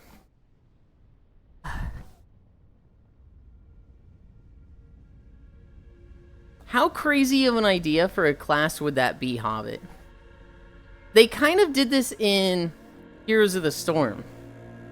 But how crazy would it be if there was a class in a game that literally counted as like half a party member? So in a 5-man dungeon, you could technically bring 6 party members because 2 of them were half party members. That actually sounds kind of fucking rad. It'd have to be a very, like, imbalanced game. It'd have to be a very, like... The goal is not meta. The goal is not making every class homogenize and be able to pull the same amount of weight and be viable in all situations. But, like... Have gnome only class that's, like, mecha that requires 2 classes? Yeah! They could pull in the Valorant E-couple crowd. What if it was like a gnome-only class that was like the engineer? And on its own, they're kind of weird. On its own, they're very clunky and unwieldy. But when you play with another one in the party, you count as a full party member, and you like drive a fucking tank. Like, you literally be piloting a shredder or something. In WoW terms, you'd be piloting a shredder. And, like, both of you have buttons, almost like Cho'Gall from HOTS. That sounds like the coolest fucking class idea. But at the same time, from a dev perspective, it's like an absolute nightmare that's like, how the fuck do you balance this thing? I prefer French and Dutch cheese with my crackers, thank you. Says the filling is made with real cheese, but don't call it cheese. That'd be cool, have no only class. That's like Mecha that requires 2 classes. They could pull in the Valorant e-couple crowd. 2 boxes of Ritz Bits cost €40. Thank you, tariffs, I assume. Oh, God. Yeah, that's some final fighting game patch kind of thing. The game is done, so we're just throwing shit at the wall. I think that was one of my favorite things about HOTS Hobbit. Because, like, in League of Legends, they want every champion by that role to be balanced by that role. All top laners need to be capable as top laners. And they don't want hard counters where it's like, oh, you're playing Kayle, so you are hard countered by Nocturne. Oh, you're playing Jax? Well, you don't get to play against Rumble. Like, they don't want hard matchups like that. Oh yeah, HOT's got a map update patch? I saw that a couple months ago they got like an update. Did they get like a new map? Fix gets 3 cannon chairs now. That doesn't mean anything to me. Was last night, like right when you, Cairo, started streaming? Hi, Cairo Hug. In FBC? Okay, so Fixer, the electrician one, or the wrench one. That'd be the wrench one, right? Oh, no, I don't remember you streaming FPCL. Well, no. Cairo is talking about Fixer gets 3 cannon chairs now. Fixer chair. What is a cannon chair? Was that the thing that was already in the game where you just, like, take a box and drop down a little cannon thing and it sucked? Oh, we're talking about 2 different things? Gotcha. Yeah. Cairo started in with Yuli, Fix gets 3 cannon chairs now. Yeah. The more important conversation, HOTS and League of Legends. League of Legends is very homogenized. It's very... This all does that. Hi, Sammy. Chat, did you know Yuli is stinky right now? What the fuck? HOTS said, fuck that. Because they have different maps, they can go fucking crazy with their character designs in HOTS. Is HOTS the Blizzard one? Yes. And so, you can have champions that you don't have to perfectly balance them because they're good on some maps and trash on others. For example, Murky. Murky is fucking fantastic on the plants map. If you remember the map, the objective was, it's the night terrors. Night spawns. There's a bunch of monster plants in the jungle. And each plant you kill gives you, like, 3 plants. For a total of, like, 60. And then there's the main boss plant that gives, like, 40 or something. And there's 100 on each side or something. Or maybe it was, like, less. Maybe it was, like, 75 on each side. I forget. But, like, you had to build up plants to then, like, you spawn a giant plant monstrosity in your base, and one of your team members can pilot it, and, they do a lot of structured damage. In particular, the things they do is, they have 2 abilities. 1, they create a ring that polymorphs people, and 2, they set down a pot on, like, a 15-second cooldown that creates vines that go to all structures and disable those structures. And so Murky was really, really good for this. Because he could be on his own and, like, stealing plants from the other team, and if they kill him, not really that punishing. He's then, like, always the one that pilots it, because if you're piloting it with, like, let's say you're piloting it as Falstad. There's the 3 outer turrets, and then there's the 3 inner turrets. Well, you would go for an outer turret. Let's say you went for top lane and killed that one. Well, if you have like 30 seconds left on your plant, where do you go? If you're playing something like Falstad, you go to the middle lane. You go to the middle turret. Because when that dies, when your plant dies, and you're probably not going to get that middle turret, you need to get out. You need to then walk back. If your team is with you, which they shouldn't be on this map, they should be pushing bot lane on the other side of the edge, so that the enemy has to choose between, do we stop the plant or do we stop the team pushing? They need that choice. And so if Falstad pushes mid lane, let's say the enemy team was all at Falstad, he needs to be able to like, okay, I've got 5 seconds left on my plant. I'm just going to leave. I'm just going to walk away. And then I'm going to be able to, like, you know, the plant dies. I simply move left to my base and be fine. Not Murky. Murky could go top, get that top lane. Let's say there's 2 people trying to stop Murky in the plant thing. Squish the Yulind. He doesn't go mid lane. He just keeps pushing top and goes to the more important inhibitor tower. And when it's got 5 seconds left, he's not thinking, oh, I need to start leaving so I can make sure to get out. He just fucking commits to it. Oh, it's a full balance and bug fix patch, not just maps. That's wild. HOTS is getting love in 2025. Microsoft acquired HOTS, and they're like trying to kind of bring it back. Soft and precious? What do you mean? Murky could just like suicide with the plant and basically get 10% more damage out of it than other players could, because he doesn't care about, you know, keeping himself alive when the plant dies. And like, I hate Murky so much. You go for the second tower, the inhibitor, when you're that far in, even if you're like, okay, 5 seconds left on my plant, I'm going to move left and get to a safe spot, you are very much behind enemy lines. You are not coming out of that. But Murky, that's fucking fine. That's a fourth of a death if they get you, so who fucking cares? There were so many maps, there were so many matches where I get the first plant, I get the first top tower, and then I just get the inhibitor tower, and people didn't see this. People, like, didn't know what to do against this. And so they'd kind of be panicking.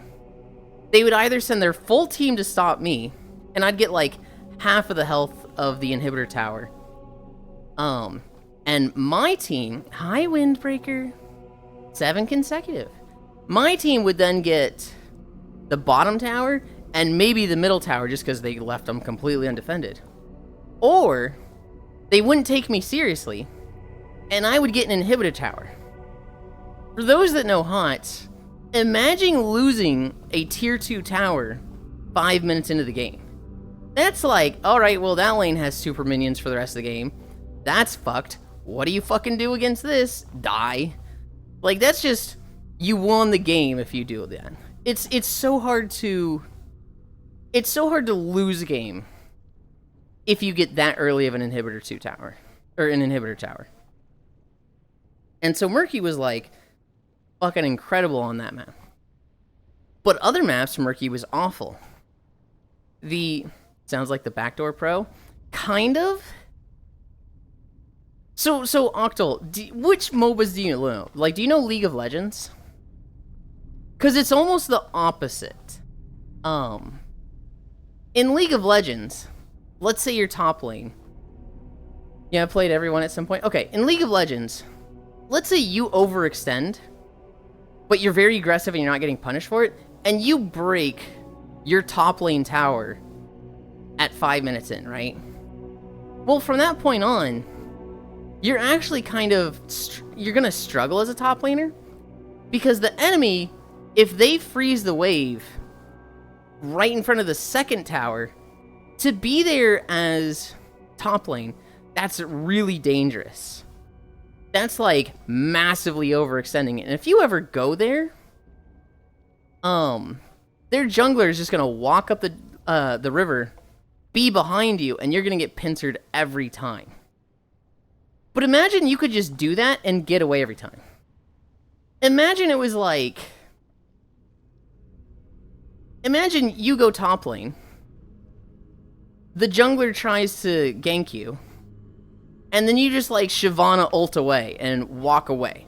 And there's like nothing they can do to punish you for it. It's like, you just get to fucking smash their face in, push them in. When they try to collapse on you, you just walk away. it's very like, what do you do against this? But you never see it. It's really strong, but you just don't see it that often. And so there's the benefit of like people don't know how to play against it, but also like just counterpicking it in general is difficult. That was the situation with Murky in the plants map. I think my tracking is fucking crazy off right now. Let's see. Yep. Come on, buddy.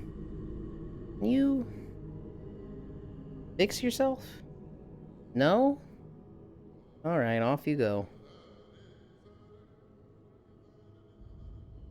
Meanwhile, maps are built good or bad for each champion. Or neutral, right? Murky, while great at the plants map, dog water, absolutely horrendous at the spider map. The spider map, each spider you kill, drops 1 gem. And you need to turn in 50 gems. My Trogdor. You need to turn in 50 gems to, like, spawn your spiders that push down... To spawn the objective, the spiders that push down the lanes. Well, Murky... The whole benefit of Murky is gaining experience to let your team do other things like ganks. He's really good at pushing 2 lanes. But he does that bad because you can't just show up to a lane, drop the pufferfish, and then leave. You have to drop the pufferfish and then pick up all the gems. And so, like, it just slows him down.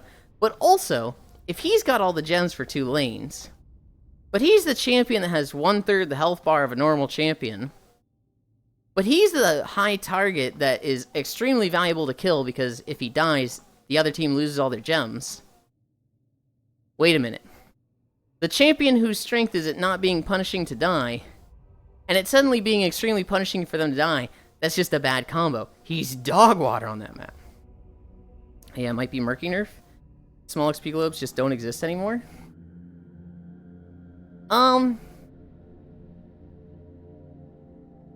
That's actually a Murky buff.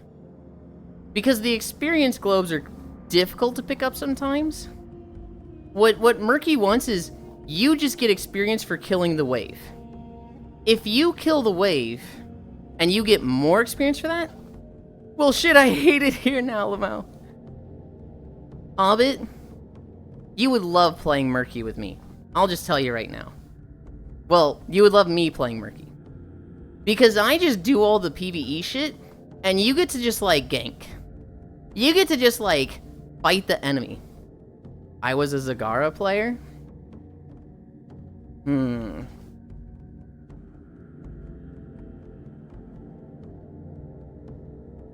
That's a little rough for them to be on the same team together. But my ex was a Zagara player as well. It wasn't his main, but we did make it work. It was just constantly mobile and harassing backlines across all lanes.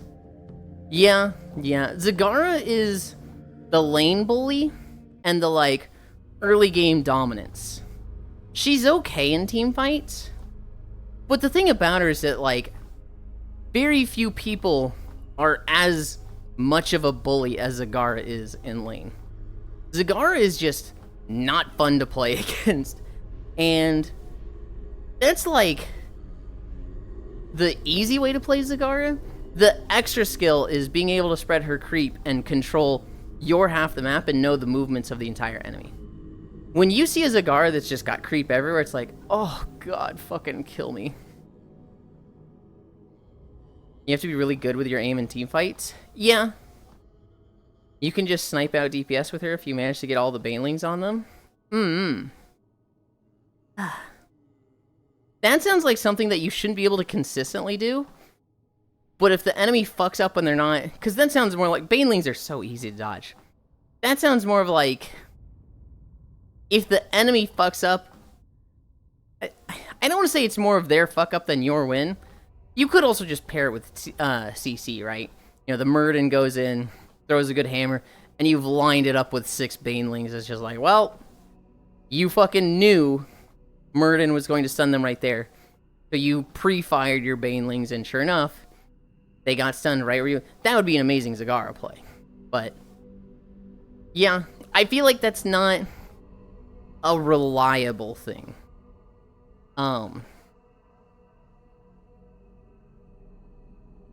Either wait for a CC to pop, or it's a lot of positioning and leading the shot. It is not Lamau. Yeah.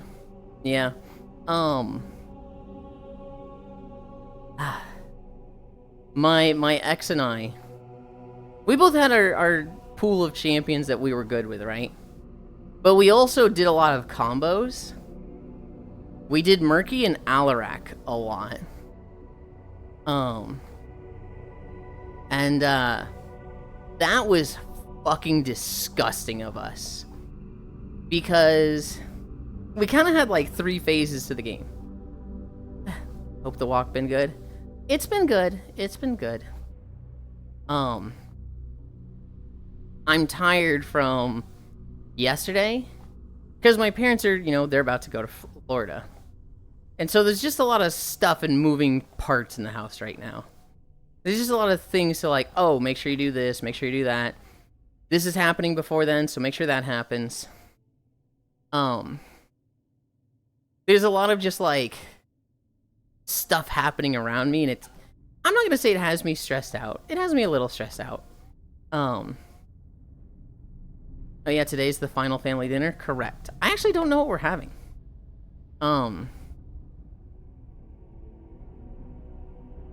One of our combos Hobbit was Murky Alarak. I would play Murky, and we would basically do like standard, like we're not really playing together much at all. I am pushing lanes, he's trying to gank people with the team, we're not interacting. And then he gets the skill that you get masochism when your teammates die. So we would just like dive. We would just dive under their turrets and be like really aggressive plays.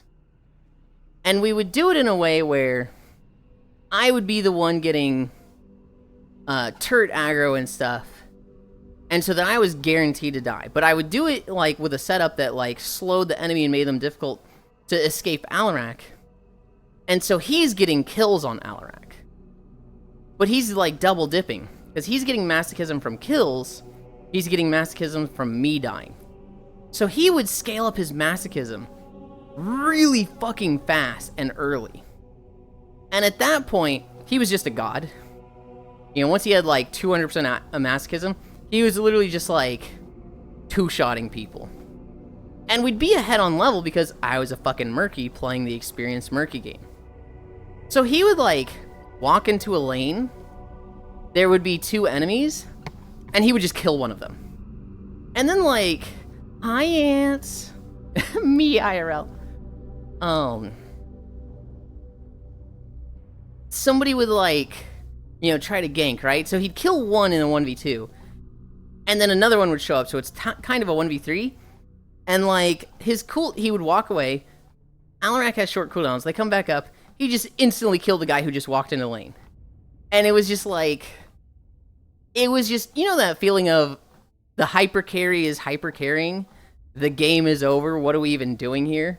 The Nasus has 600 stacks at 10 minutes in, we should just go again. It was that feeling.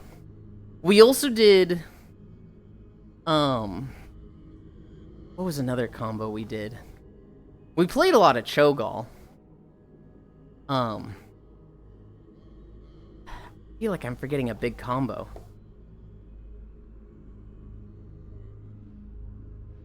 I think we did Butcher Oriel a lot. With me as Butcher. And him just making sure I didn't die with, you know, having a Crystal Prism ready. And also just the buffs that Oriel provides. But there was another combo that was disgusting that we did that I can't remember for the life of me. I know Murky Alarak was like one of our bread and butters. Ants, we're talking about HOTS because apparently they had a big patch yesterday, which is like, what the fuck?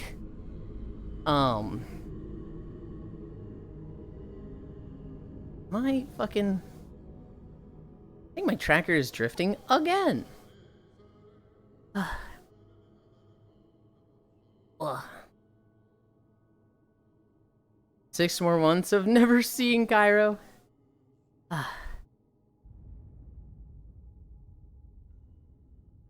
Is that because of haunts or just JRPGs? We did Omega yesterday, Ants. Yeah. We did Omega yesterday, Ants.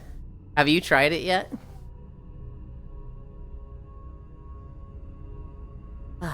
I need a drink. I have not been drinking water today.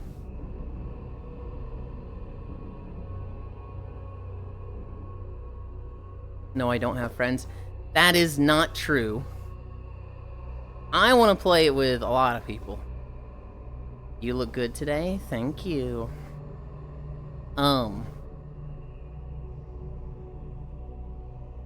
It's fucking hard, Ants. I had to play Sword and Shield wide range. And I'd very much prefer to play a heavy bowgun, but we needed a healer for it. He just does so much damage, even through blocking. I see Kuroki is live right now, and he's probably working on Omega right now. I was finishing the BF6 prep since I was gone so long.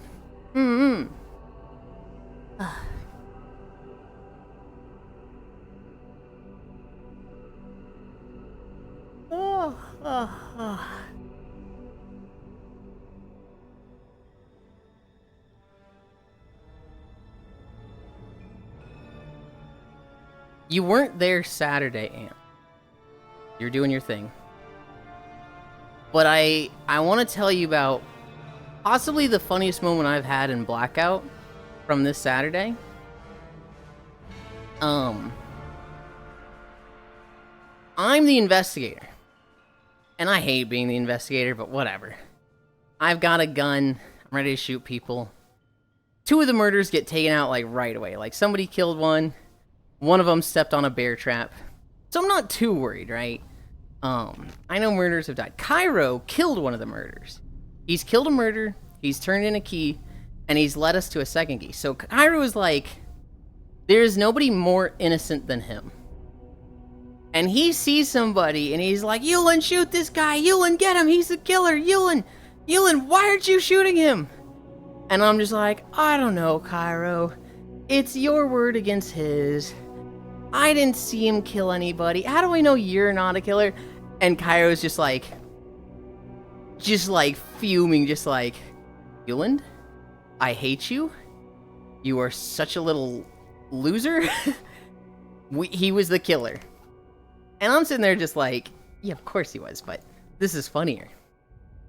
Nighttime happens. I go into a corner in the lobby. Cairo's in a corner in the lobby on the left. Micaiah's in the lobby in a corner.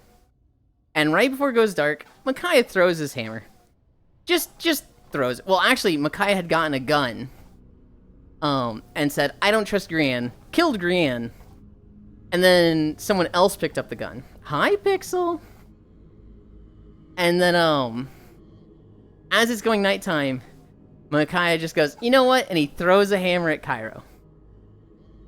And Cairo goes, did you just try to kill me? Micaiah, I'll kill you! So he's running across the room with a bat. And I shoot Cairo. And I go, saved your life, Micaiah. And it was just... literally just me and Micaiah, like, laughing so hard we're fucking crying. Just because, you know, bully Cairo, kind of fun. But, like, he has just had it so rough this last minute because of my shenanigans. Hi, Oku.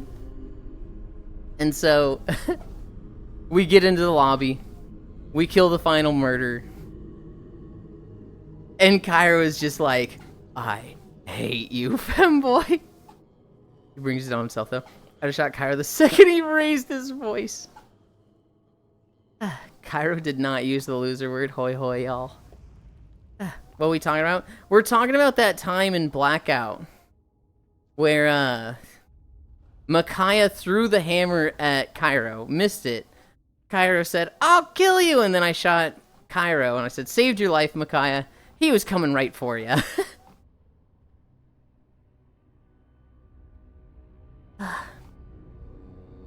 Wow. We, I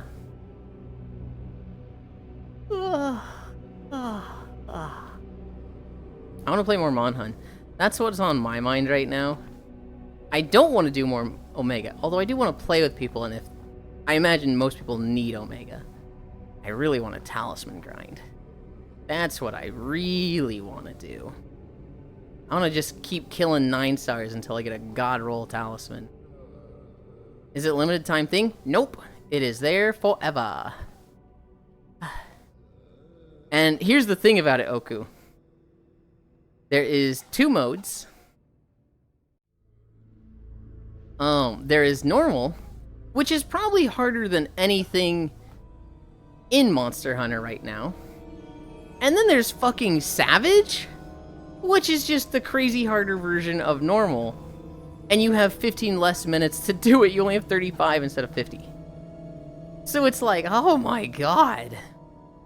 If everything so far has been on a difficulty scale of like 3 to 6, normal is like 8 and Savage is 10.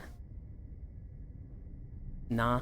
With how people have been grinding just to finish the Orego Omega, it'd be fucked up if it was a limited time quest.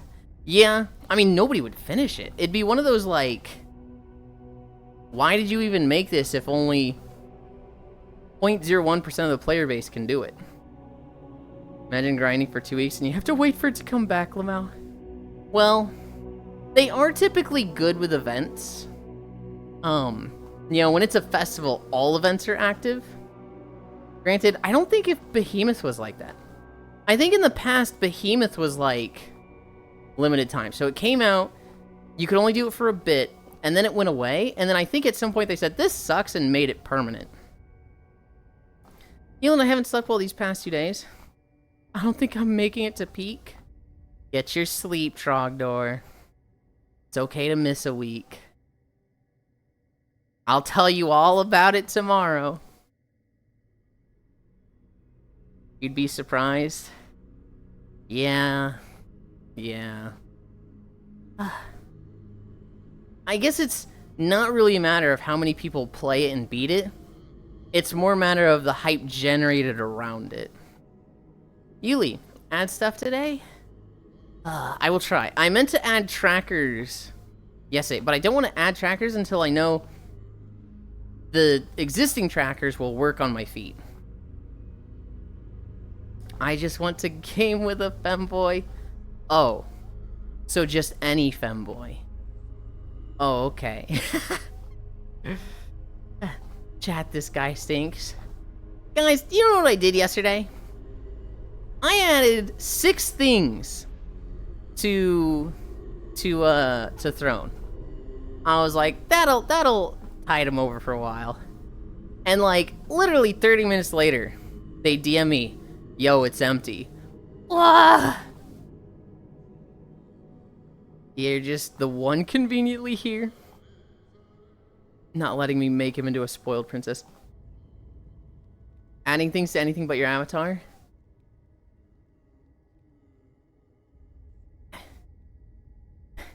Fuck you. Never before have I seen something that I was so mad about that I 100% agreed with. Ants, I'm curious if you know who that comedian is. That quote of that I just said. Never before have I been so mad about something that I 100% agreed with. Yes, I do think I am too good for a banana. Yes, I do think I am too good for a free banana. I just want a game with pink-haired femboy with a nice ass. Oh, so just any pink-haired femboy with a nice ass. Okay. Okay. Go play with figs if you want to so much. Sounds straight out of Monty Python. It's not Monty Python. But it is the region. It is a UK comedian. Also, chat, I'm innocent, true. Oku, I haven't watched the Philip DeFranco thing from yesterday. No, I watched yesterday's. I didn't watch the 2 days ago one. So, I've seen that a lot of the comedians are like... Nah, I don't really know UK comics. It's James Acaster. Which, yeah, I think I've mentioned James before to you, and you're like, I don't know UK comics. But I was still like... It just seems so knowledgeable about this topic. I wouldn't be surprised if you still pulled it out. I see fire. Yeah, they're calling the ones participating sellouts, etc. Yulind. I was definitely, like, surprised to see Bill Burr going. That was the one that I was like, oh, that guy's going, really? Because normally he'd be the one that's, like, kind of speaks out against it. Yeah, Sam was hella surprised. Hi, Logitech. Yulind, dude, Bill Burr selling out hurts. Well, so his logic is, yes, he's getting money from the Crown Prince, but he is performing for Saudi Arabians. And, like, the nation, the group of people as a whole, they're just like us. Which, to an extent, I can see that. You know, would it be much better, like... I was about to say, you know, would it be much different if Trump was holding a, you know, comic festival and everybody going there was... No, I don't think it would be different, and fuck, I would not be going to that. Fuck, this example does not work. I just want a game with a pink hair femboy that walks nearly every single day the past 2 years. It's amazing, losing 70 plus pounds and now has nice abs. They set a limit on what jokes they're allowed to do, which is wild for Bill Burr to accept a muzzle. Yeah, I feel differently. The hell you need that giant electric cord, femboy? So here's the thing. The treadmill needs an extension cord to be plugged into a very specific outlet in the wall. It cannot use any of the standard outlets, because those are all GFI switch, which have like a limit of 15 volts or wattage or something. And it needs to be a non-GFI switch that's 20. And so... I have been using one of those outdoor, like, 50-foot orange extension cords that I basically just stole from my dad. And at one point I was like, should I get another one? He was like, no, you could just keep using that one, I don't mind. And I was like, yesterday I was kind of like, I don't like that I'm kind of stealing this thing.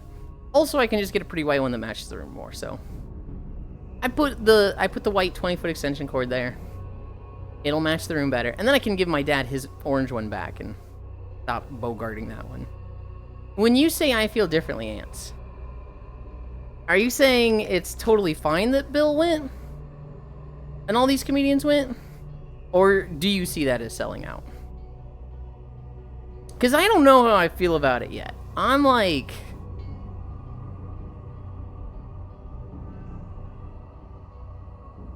I don't know. Hi, Ronmu.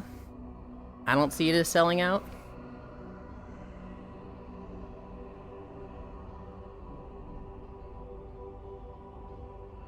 Should have gotten a pink one. Pink one wouldn't match the room.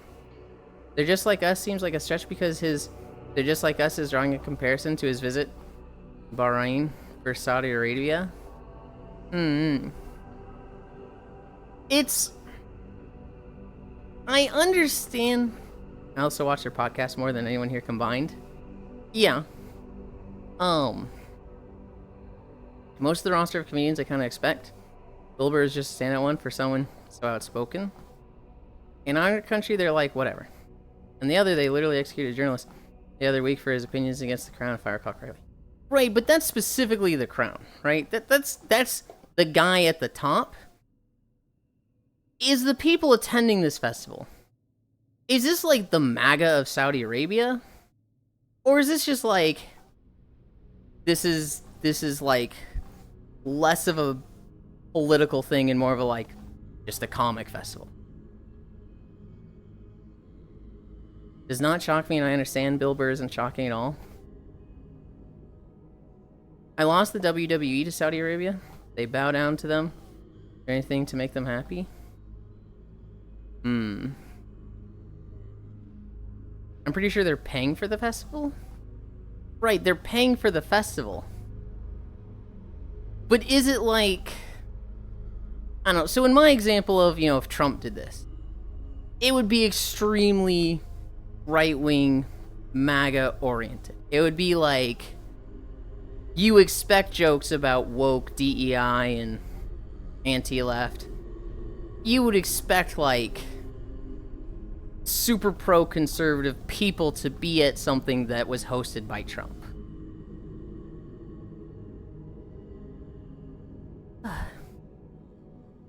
Right? So, like, I'm wondering, is this going to be akin to, like, a MAGA festival? Or would it be, you know, less biased, more of a, like, this is more of a comedian thing? What is happening with my leg today? Ish? Is this more of a, like, for comedians by comedians, but sponsored and funded by Crown Prince? America isn't Saudi Arabia? I'm not saying it is. What I'm wondering is, like... How do I word this? How political is this event? How, like, much input, how much propaganda is in the event? How much of the, like, the people attending this event, are they leaning to one side? And I don't know if anybody here has a way to know that. Borderline racist remarks with jokes, so it's okay. America isn't Saudi Arabia-ish. The bias isn't what they're joking about. What they're not allowed to joke about. Comics are told what they can't do all the time, Hobbit. The older thing, I've seen so much it feels parroted. I don't know anything about the event. I don't know how involved the organization with the Crown is with it. Optics. WWE has a pay-per-view coming up called Invasion, because another wrestling company invaded another, but Israel didn't like the name. They instantly changed the pay-per-view's name.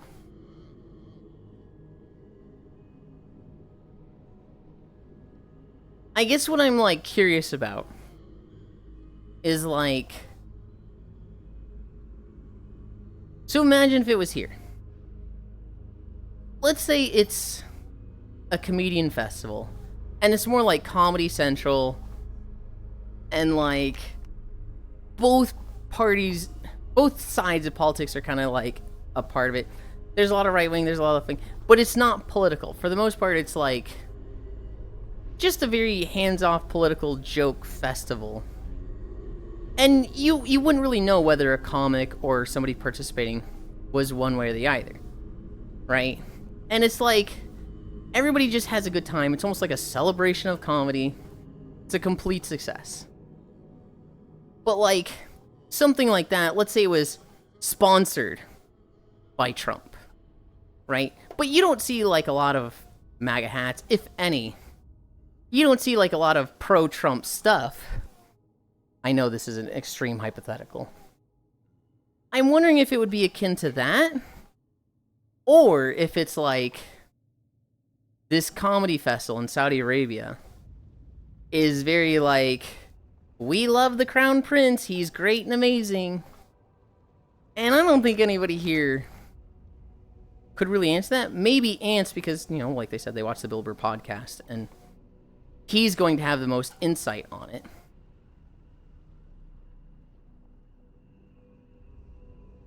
This is so hard to find the right words for. It's a question of like, do people consider this selling out because this is the Crown Prince event, a celebration of him? You have to, you know, have dinner and lunch with the Crown Prince and like basically say you agree with all his stuff. In that case, it would very much be selling out. Or is it just like his name is on it, but like, you're not really endorsing him? You're talking about the White House Correspondents' Dinner. which Trump won't even go to.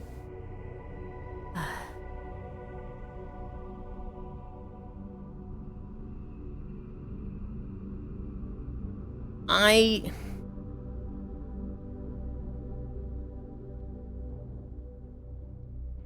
don't know. I kind of find myself leaning more with Bill Burr. I kind of find myself leaning more toward that way. I want to watch a video too on it more. Oh, this is just Twitter fake outrage. Yeah, I need a drink.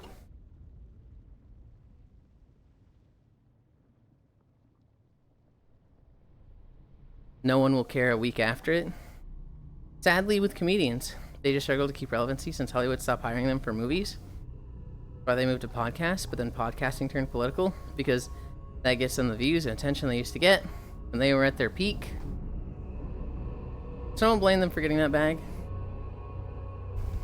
I don't know about that one.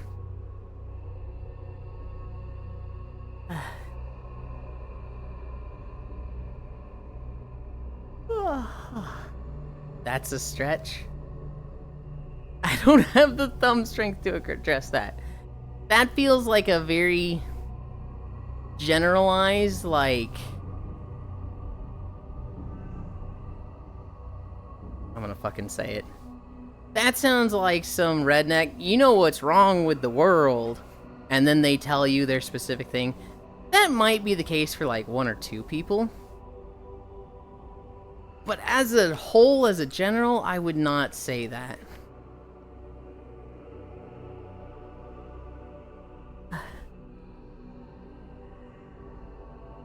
I don't know. Maybe we move away from this topic. I sold a chair. I sold a chair in Marketplace last night. So I have the new Herman Miller chair. It's very comfy. I sold the Secret Labs chair. I don't even know what we're talking about.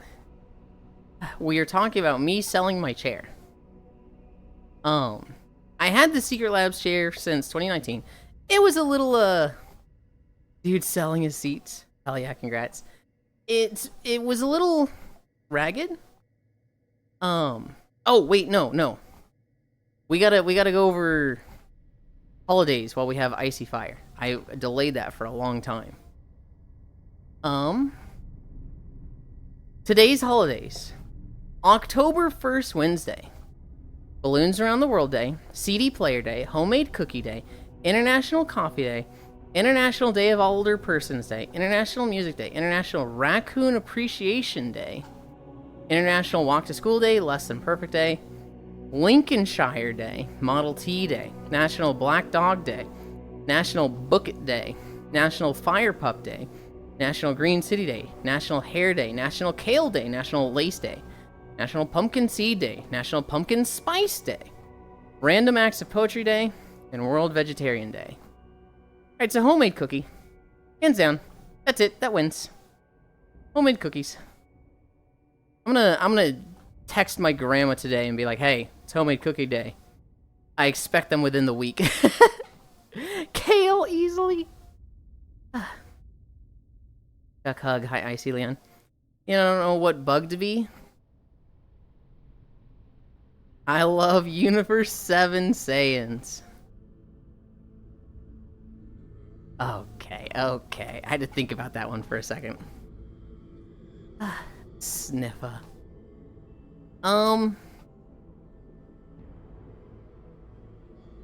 Be the cool golden beetle, Trogdor. Hey, be the cool golden beetle that like literally just looks like a shiny solid gold beetle, but it's fucking real. Hi, media. I'm selling this chair. So I don't have Facebook Marketplace. My dad does. My dad and mom sell tons of stuff there. So I was like, hey, can you sell this on there? Because you've got, you know, the account with Karma or whatever. And it'll just be easier to sell there. And my dad was initially like, okay. He didn't want to, but he agreed. Wrong reply, but right person. We list it for $50. We move it down to $25. And this guy, he messages me. Well, he messages my dad, and he's like, hey, I'm interested in the chair. what size is it? Or he's like, what year did you get it? And I'm like, we got it 2019. What size is it? And I don't have a way to, like, see what size it was. So I had to measure it. I'm pretty sure it's size R, which is the regular, which is, like, the medium size. And he's like, I'm a kind of bigger guy, so I don't think it'll work for me. We're like, dang, didn't sell it. He messages us an hour later. Well, now my wife wants it, so... I think I'll come get it. I get off work at 10. It's an hour away. So I can be there at 11. And we're like... My dad's like, I'll be asleep. You got this? I was like, yeah, I got this. My dad goes, do you want it to be curbside pickup? Or do you want to actually meet the guy? I was like, what? I'll meet him. How's he just not... How do we know he's not just going to take it and not pay for it? I'll meet him. He's like, well, you know, it's sketchy to meet a guy at 11 p.m. Are you sure? And I was like, he's buying a chair for $25. It's gonna be fine. The guy gets here. And I tell him to back into the driveway so that, you know, his... the trunk is open. He gets out of his car. Hi, Kumi. Dude is in an Ichiraku Ramen Naruto shirt. And I'm sitting here thinking, my dad told me to be, like... hesitant and scared around this guy. Dude's wearing a Naruto shirt. This is like, he's as harmless as I am. I show him the chair. And he's like, yeah, it looks good. It actually looks nicer than I expected. He zells me the money. And then we put it in the back of his truck. And he's like, thanks, have a good one. I'm like, yeah, man, thanks. Drive safely. And he goes, you too. Oh, bye. And I'm like, my dad told me to be scared of this dude. It was really funny. 25 bones for a chair is not bad. Based. I got it. I'll be a caterpillar and throughout the year evolve and become a butterfly at the end of the month. Give me honey. Been here since you were talking about Haunts Patch and Ricky. Just ear infection number 4 has me in a lot of pain. Oh, cue me. I love a forced incorrect you too. Dude, I was like, drive safe, and he's like, you too. No, I mean, you know. Cue me. I kiss it better. Mwah. There, now your ear doesn't hurt, right? Right?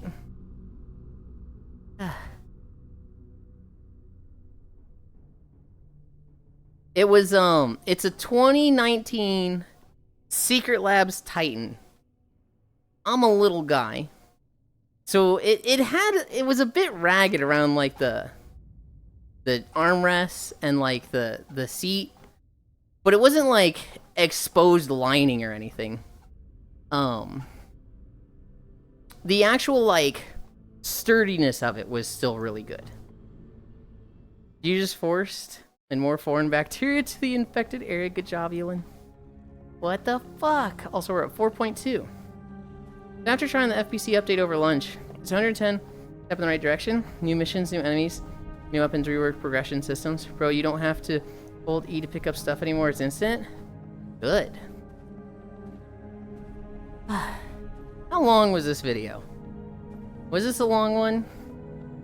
Oh, we cannot finish this one, sadly. That's tragic. Bendy Bucklecoat. Kyle really wants you to play something other than Monhun with him. Cairo wants to play everything with me. Which, you know what? I appreciate. Because I feel like I'm a lazy friend that's like, I don't reach out enough to others, I don't invite others to play it. And goddamn does Cairo make it easy. Am I gonna give him crap for, like, you know, we've planned too many games, and for the love of God, we have 6 JRPGs planned, stop adding games to the list? Yes. Absolutely. But he does make it very easy. I just don't ask him. Oh! I'm gonna play everything with everybody. You did invite me to something. I like to play lots of things with lots of people, but also don't like to intrude. Everyone's too busy and I'm over it. You know we spam BF6 next week. What do you mean?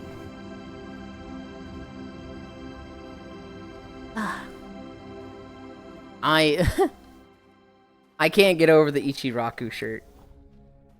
Just the guy arriving and being like, should I have listened to my dad more? He said this could be sketchy. If this guy has his, face covered in a hoodie, should I run? No. Dude was in, shorts, white sneakers, and a Naruto shirt.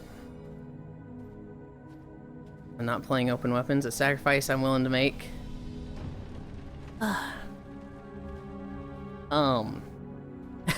We talked a bit about it with Boss earlier.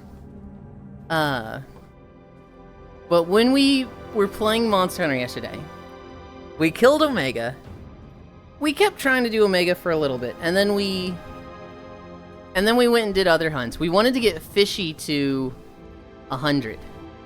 So we were kind of just doing high-tempered double hunts. We did get her to 100, by the way, Cairo. We got her to 100 off one of the Chattacabra events that gives extra armor series because she was really close. But in one of those hunts, we were hunting a tempered Raydao and an Arkveld. And I think we started talking about how Cairo has this belief that kids in school need to be exposed to the concept of death.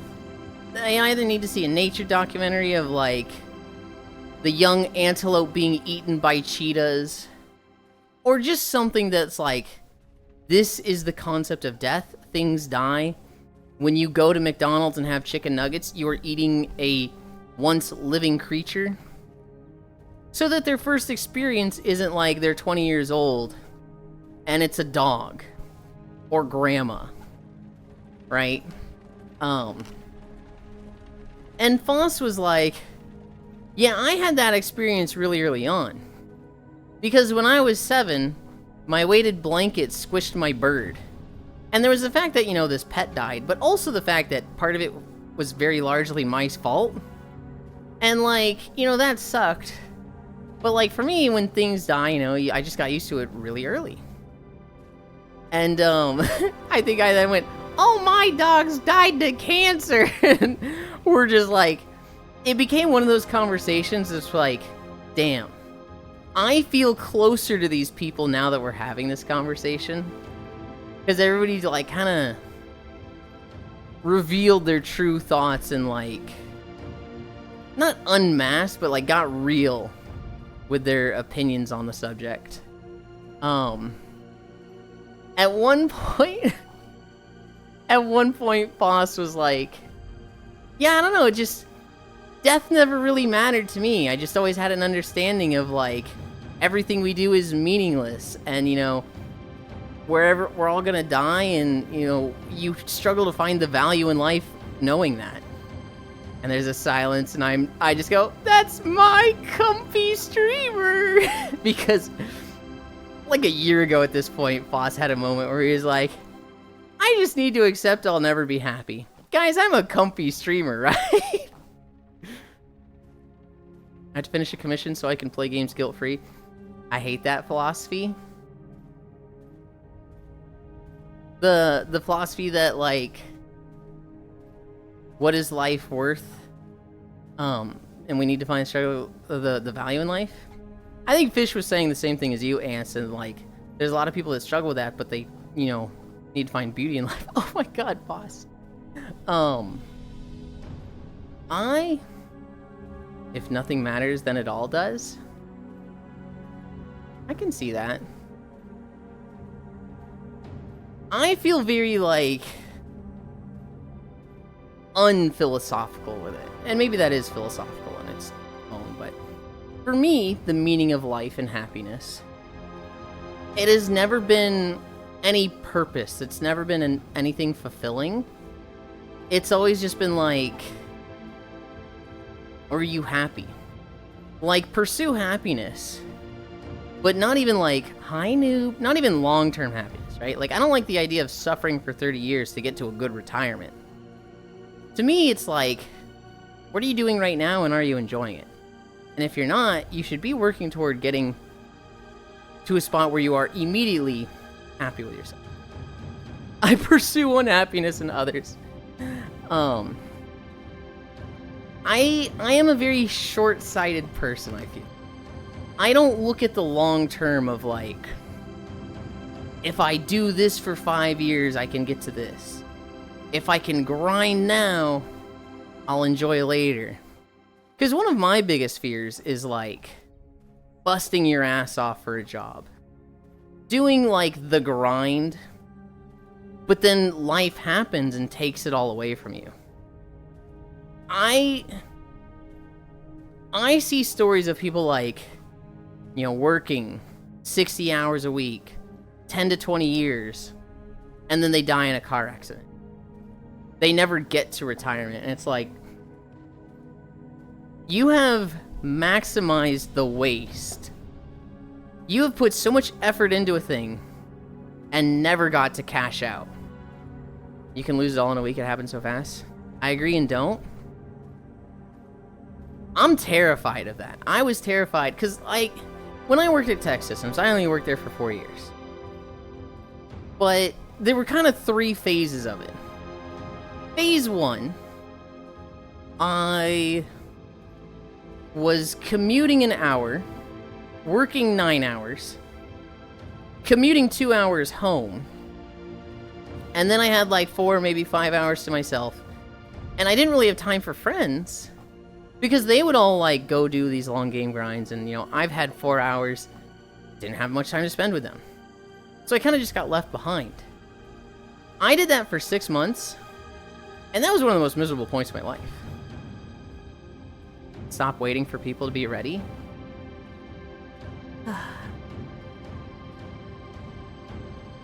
You can work your job, but stop waiting for life to happen. I think the counterpoint is that to that is, you want it, you'll find time, and that I don't have time is never really an excuse, which I think can be true and untrue to certain degrees. I absolutely have time. You know, Ants likes to tease me, unemployed people have the least time, and you know, it's true. I absolutely have time for everything. I start getting ready for stream at 8. I stream 9 to 12ish, 9 to 1. I usually then take a nap, get up around 4. I then have like 4 to 2 a.m. to basically do whatever I want. There's some stuff that needs to get done throughout the week in that time. Recording, walking videos, setting up stream stuff, dealing with just community drama now and then. What really holds me back is my procrastination. I will set a task for myself and not get it done. But like, I won't do anything else while I'm procrastinating that thing, because it's like, oh, well, I'm supposed to be doing this. It is very much a like, I'm in my own way. I haven't figured out how to fucking fix this yet. No one busier than the unemployed friend. Yup. I should have a lot more time than I do. I'm just fucking bad at it. Virtual K-pop group Plave win lawsuit against man who called them ugly. Bro, what the actual fuck? Hi, Elder. That sounds fucking stupid. I think the big takeaway from that for me will always prioritize what matters. Has all this time, but not enough to add stuff to Throne Satch. Okay, buddy. That's what I'm saying. That is... Obviously, I want to see more Elder.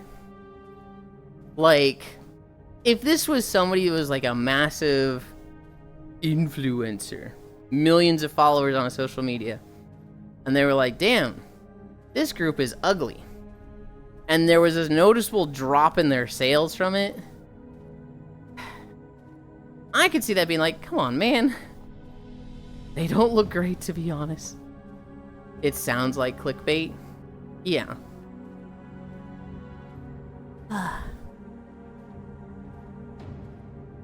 We're at 11:30.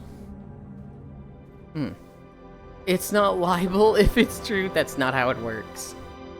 Actually, is that how it works? I forget what that one. Problem is, the majority of your peers have to judge them ugly. Yes.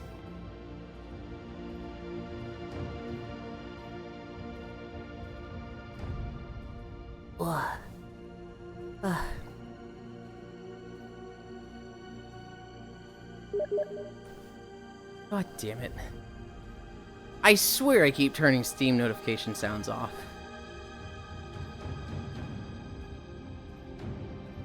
Oh, wow. Of course. Who else but that individual? Yuli, I swear. If I get off. He's just blocked Cairo! It's not true, you have nothing to get mad about. Then there's going to be someone in the jury that's all about inner beauty. And none on stream. No, that was my notification. That was me. It wasn't me, it was probably Foss. Yeah, it was fucking Cairo. He sent me a little gif of Hollow. Just going like grrr with her hands. Bro, I've needed to blow my nose since Sunday. But my ear hadn't popped yet. Gah. I had that for a few days. I'm like fucking perfectly clear right now. But I had like over the weekend. I'd say Sunday, Monday, Tuesday, I was just like, oh, I'm fucking congested, I hate it. Wasn't even talking about the Steam thing. Yuli, I'm watching you. Really?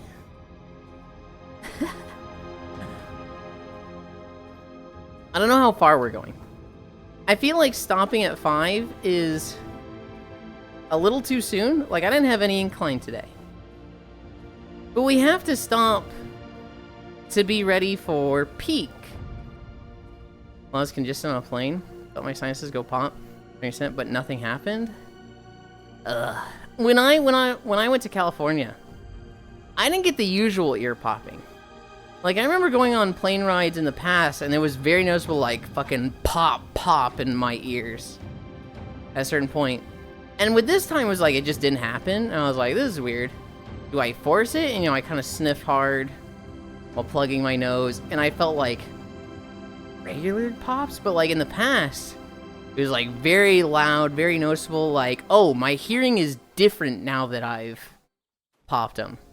Like, it felt very muted. It felt like in a room with the door closed, and then my ears pop, and it's like, oh, I can hear, like, the humming of the engines and stuff now. Did you smell burnt toast? No, I was not having a stroke. I popped my ears. I rarely get that. I used to get that. I used to get very, like, noticeable pops in my ears when I popped them. I just like what muscles move when you chew gum.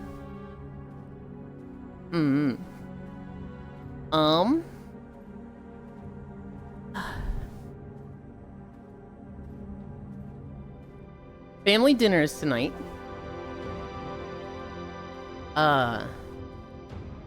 Normally it's Friday. They're leaving Friday, so we're gonna do it tonight. So we're going to stream. We're going to go play Peak. And then I'll have family dinner. Core is going to be playing Monster Hunter tonight. I think she wants to try Omega. I'm a little bummed out I won't be there for that, but it is what it is. The Last Supper. Truly the Last Supper. The last family dinner? Not the last forever. But they leave for Florida Friday, and then I have the house to myself for 6 months. And so I basically asked, like, hey, can we do family dinner Wednesday? And it can also just be a night where I talk to you guys for a bit, because I'm not going to see you for a while. Make time for me, parents, so we can hang out a bit before you go. Hi, Burnt Toast Man. The rest of this name isn't coming due to the government shutdown. I ain't work with no pay.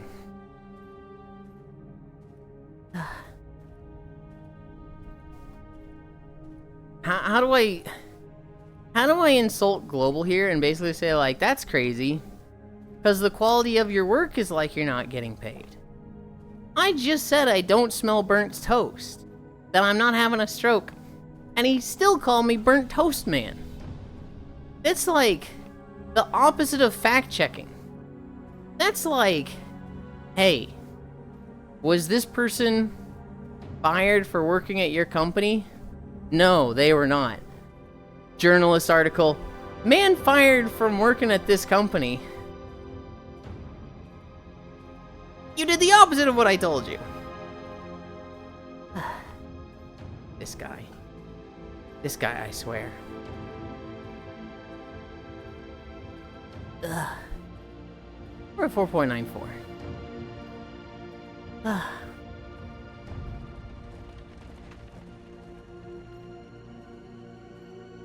He's really touchy about the toast. It's not about the toast, Global. It's that you just said the opposite of what I told you.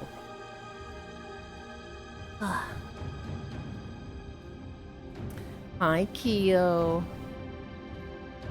I guess I'm getting punished after stream. You've never been punished in your fucking life.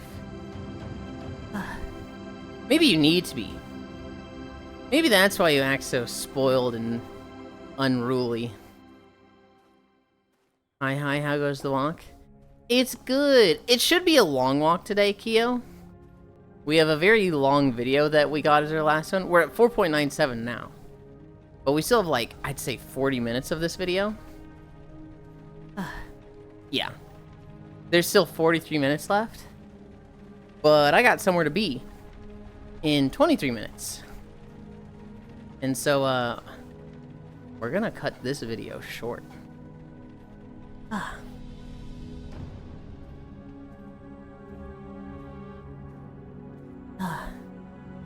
Yulind absolutely 100% saved by the bell again.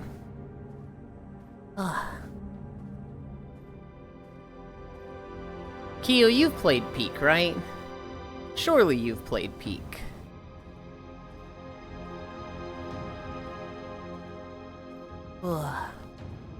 Also, there it is, 5 miles.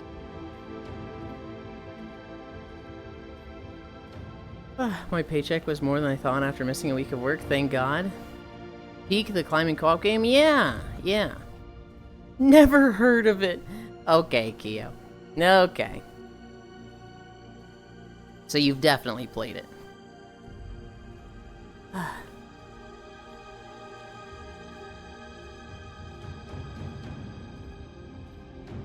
I don't play it every Wednesday. Totally never streamed it. Play This Kills You. I don't play it every Wednesday. But it's one of the games that Koyo has a community day for. And they want to play with the new update where you just mess around in the lobby. That's all that's in the update, right? It's really just time waster filler things in the lobby. Went to so many nice restaurants last week. Hell yeah. Ants! When I was in California, did you hear about the nice restaurant I was at? Say nice restaurant. We went there to celebrate my grandma's 90th birthday. And the cheapest thing on the menu was like $39. The most expensive thing, steak frites, $72. I was gonna have a fucking panic attack looking at these prices. And my mom is sitting across the table from me going like, don't look at the prices. You know, it's covered. You're not paying for any of this. We're treating you. We're really happy you came out here. It's fine. And I'm like, I'm not ordering the most expensive thing. I ended up getting like a pork meal that was like $46. It was okay, it was pretty good. By the end of dinner, the bill for 6 people was $780. And knowing that number, I was just like, oh my god. Steak frites, most expensive is Brazy. Pyro, you unbroken. Is that like brazen? Yes, I don't disagree. You know what was really crazy? 2 people got the steak frites. They didn't really like the steak. No, it's like crazy. Okay. Yeah, I got a bite of the steak that came with the steak frites. Apparently the fries were really good, like the best fries they'd ever had. But the steak itself was like, eh. I had good steak a few times last week. Hell yeah. I had a good steak Friday. That was family dinner night, and we had... No, was it Friday or was it Thursday? It was Wednesday. I think we've done family dinner Wednesday 2 weeks in a row now. It was the dog's birthday. She turned 11. And so, yeah, it was Wednesday, so a week ago. We got steak then. The dog got a fucking steak. Kitty apparently made it a goated steak marinade. We were gone for the day when it got cooked. Ah.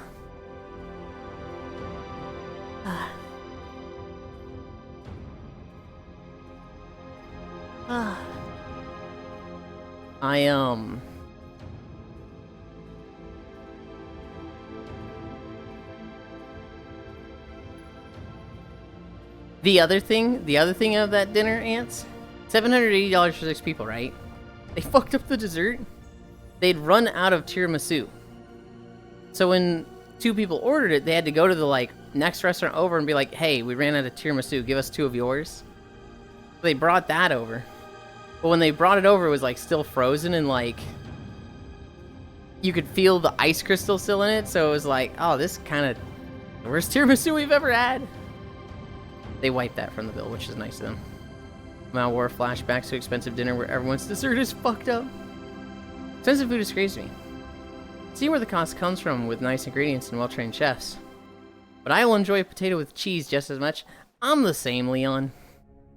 Like, my go-to dinner is 2 potatoes that have been cut up, baked for 19 minutes, and then have ketchup on them. It's dirt cheap. The ketchup I have to buy like once a month, and it's literally like the store brand ketchup you get for $4. The potatoes are like a 10-pound bag for $5 that I get every 2 weeks. I mean, I get it, but you should still be able to derive joy from a nice meal. Yeah. And like, if I had a really, really nice meal, which this pork meal I would not consider like, oh, this was insane, this is the best thing I've ever had, I'm gonna think about this for the next few weeks. There's absolutely meals like that. But for me, when it's like $100 for that meal, is nice meal subjective? Hell yeah. I'm not a foodie. Clearly. I just said I'm not a foodie and all of you just went, no shit, Yulind. Relative, but we're not third world. He's eating plain potato with fucking ketchup. But that's a good meal to me. That's like, this is I like it. I will never get tired of this. I think it's clear what nice meal means here. He eats beans on tortilla nuked in a microwave. What do you mean nuked? It's 45 seconds.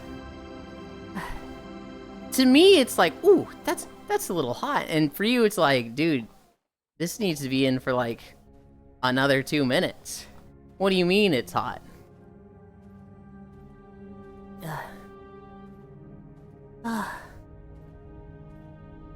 Oh, President said we can't use that word.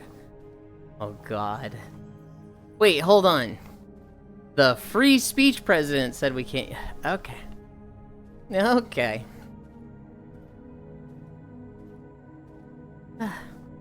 Yeah, no more N-word. Oi. Oi. Oh, wait. It does kind of look bad, Octal. Yeah, there are 2 N-words now. And you can't say either of them.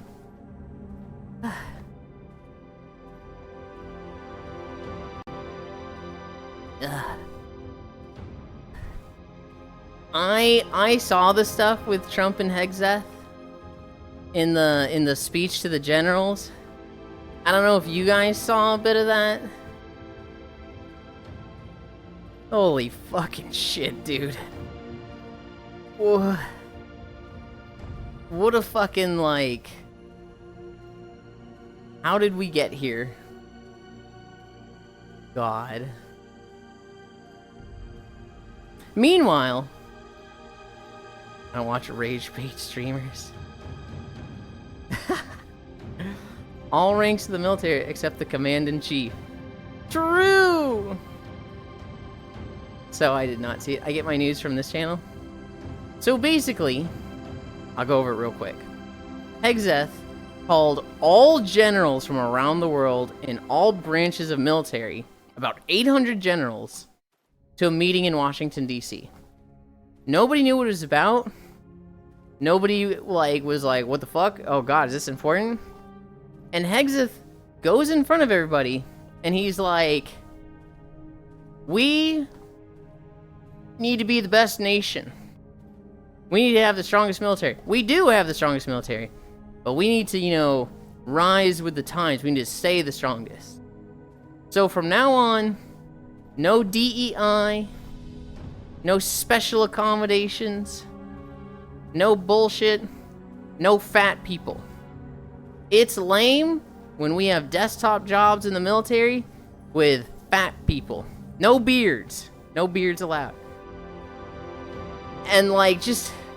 Literally just... It could have been an email. To our enemies. F-A-F-O. We love peace. Nobody loves peace more than us. That's why we're gonna fight so hard. It was just like... What the fuck is this guy talking about? And it was like... There's a few red flags in there. There was one thing that's like, you know... We can't have our military leaders scared of getting, like... lawsuits and charges brought against them for making a strong military. So, like... You know, you basically have a pass. If you're, you know, training somebody... They cannot be like, my commanding officer was hurtful to me. Which everybody's like, okay, so that's the green light to just fucking abuse your subordinates. Okay. But then he was also like, but absolutely no racism. Nothing like that. Literally ends justify the means. Is a whole bunch of like... What is the point of this? This all sounds like such a bad fucking idea, and like, what are we doing? Trump then gave a speech, and Trump was mostly just rambling about like, he's ended all wars, but he didn't get a Nobel Peace Prize. Bragging is back on the menu, boys. No beards, no long hair, no beards, no long hair, so they're firing all the cybersecurity experts. Literally ends justify the means. Cash App Patel. Not gonna like this anti-Valhalla rhetoric. You need to abuse the shit out of your subordinates if you get results. Never left. Did they block him from being able to win a peace prize? Didn't? I took my dad to the VA. The guy working there said, thank you for your service, and he said to me, yeah, I get served a fucking mop. Holy. Man takes the credit for agreements reached without him. Trader brought up radical left during his speech to the whole summit. Yeah. Feels like one of those moments where a new manager thinks they can optimize the workflow and even spectacularly fucks up. Wait, no racism. Well, I didn't realize Smegseth went off script against the president like that. By the way, Yulind, had you heard? Uh-oh.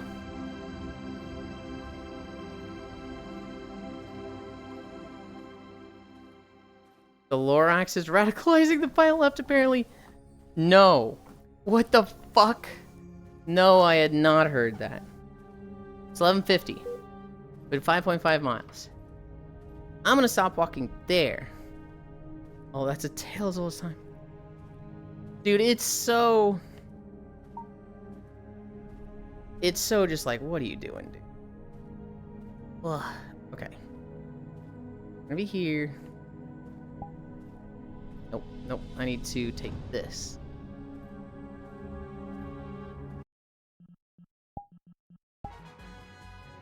And this here, that there, that there. Good Jorb unlocked, thank you. Like, they come in hot, ready to change everything, and they quickly find out things work the way they do. There you go, DM the tweet. Shit's actually killing me. Not gonna lie, the entire lock was too girly, and do it all over again. It needs to be girlier. Oku, how are you gonna send me those files? Is that just like, we need to do a Dropbox thing, or like, would that be a Discord thing? I close this. I bring this up. That there. I move that there. And I'll figure it out. I just forgot. No worries, no worries, and thank you again. What Gen Z Pokemon is that? The little fella? Dropbox. He's 40, chat. Ants, this is Leon. They like Akio models, so every day they show up in a new one. I don't know where they keep finding these things. He do be old. Yeah.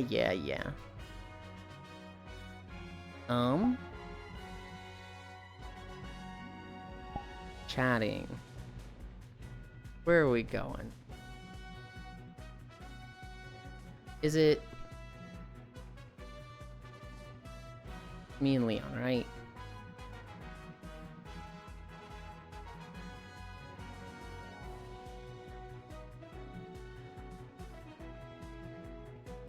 Been there in a while.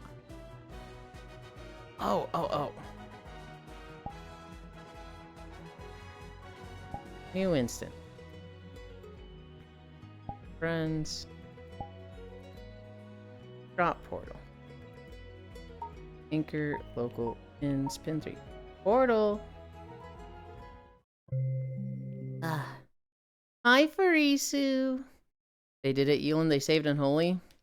Wounds has been removed? Removed? Avatar search for Oculamo? I need to make my own. Is using a new service, instant.io. Makes a torrent in the browser and gives you a link. And the other person downloads the torrent and then it's gone forever. It's really cool use of torrents. I want to remember that one. That sounds fucking nice. This video player is also broken. Wounds Gone Unholy all about spawning more undead guys and diseases? So it's just demo then? Fucking cringe. I liked Wounds. But I want that separated from everything. Like, Wounds to me is a fine system, but like, with pets, with diseases, that's like 3 different systems going on that's a little busy.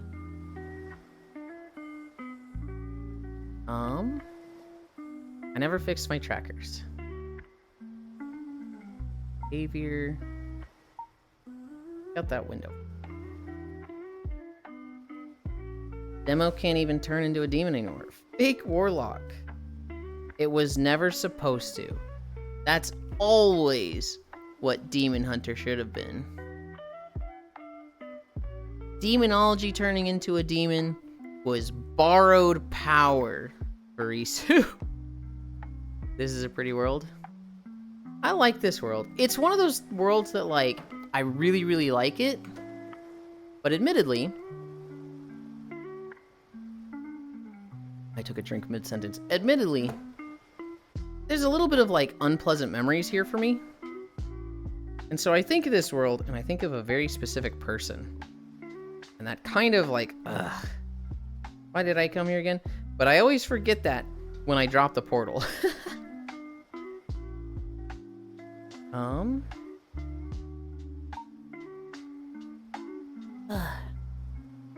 I drop the portal, I'm like, oh yeah, this world's so nice and comfy. And then I get here, I'm like, oh, I remember this drama. Fuck. I'm an idiot, guys. Ugh. Ugh.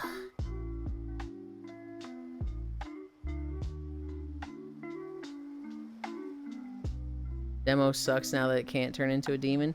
Just play Demon Hunter. If that's all that matters to you, just play Demon Hunter. Wave tappies. Avatar search, Akio. I was using a news service. Oh, I read that. Really cool use of torrents. This is pretty world.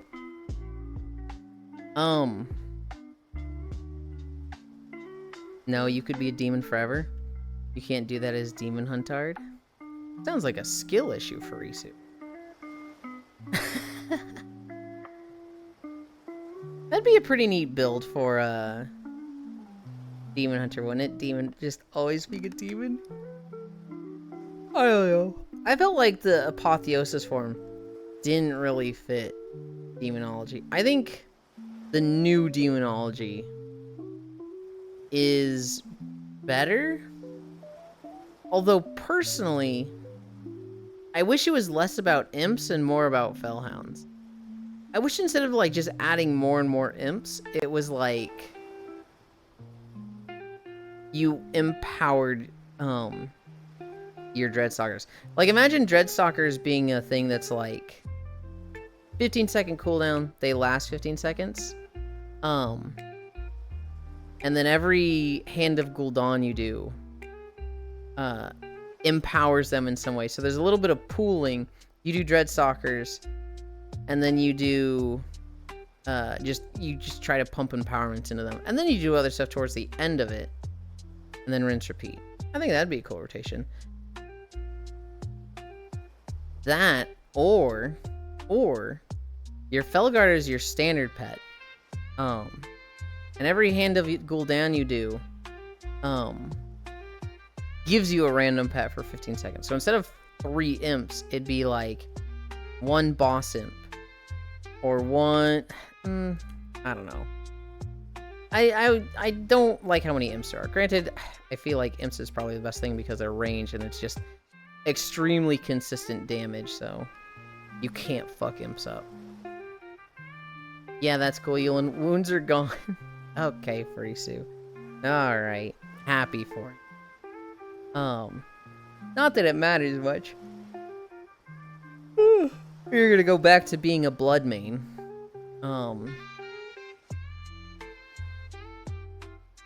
You can play Unholy now with me. Frisu.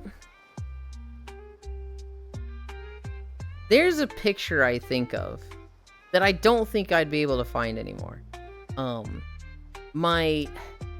The old orange site I used to, before Rule 34, before Senkaku, I would go to a website called Hentai Foundry. And on this website, what the hell? I remember somebody drew, they drew 2 Draenei. Oh, we're at this point of the stream. Fuck you. I'll leave for 3 minutes and he's free again. I remember just somebody drew a picture. It was like me and my girlfriend's Death Knights. And it's just 2 Draenei Death Knights. Suck a dick. I remember this picture came out like right when Wrath of the Lich King came out. And it's one of those pictures that like, despite it being so long ago, I just still remember it so distinctly. It's still just like, I can see, like I can just still see it perfectly. I don't know why this picture just was so impressionable to me.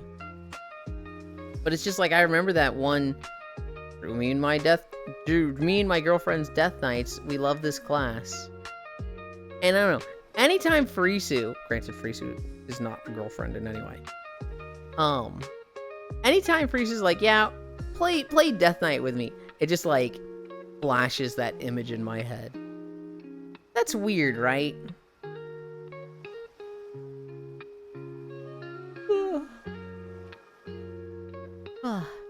Yes, that a good or bad thing? I wouldn't call it a bad thing. I don't know if I'd call it a good thing.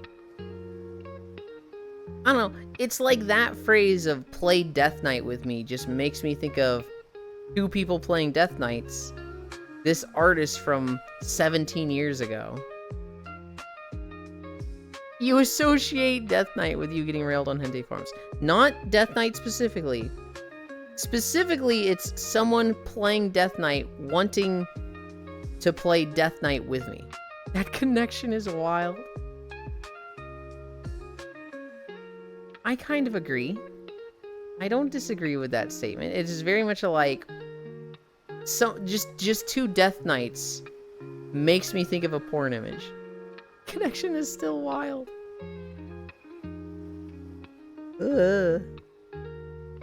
Well, welcome to the inner machinations of Yulind's fucking weird mind. What things playing Death Knights is like playing house. What? Hi, Violet. What do I have in my notes?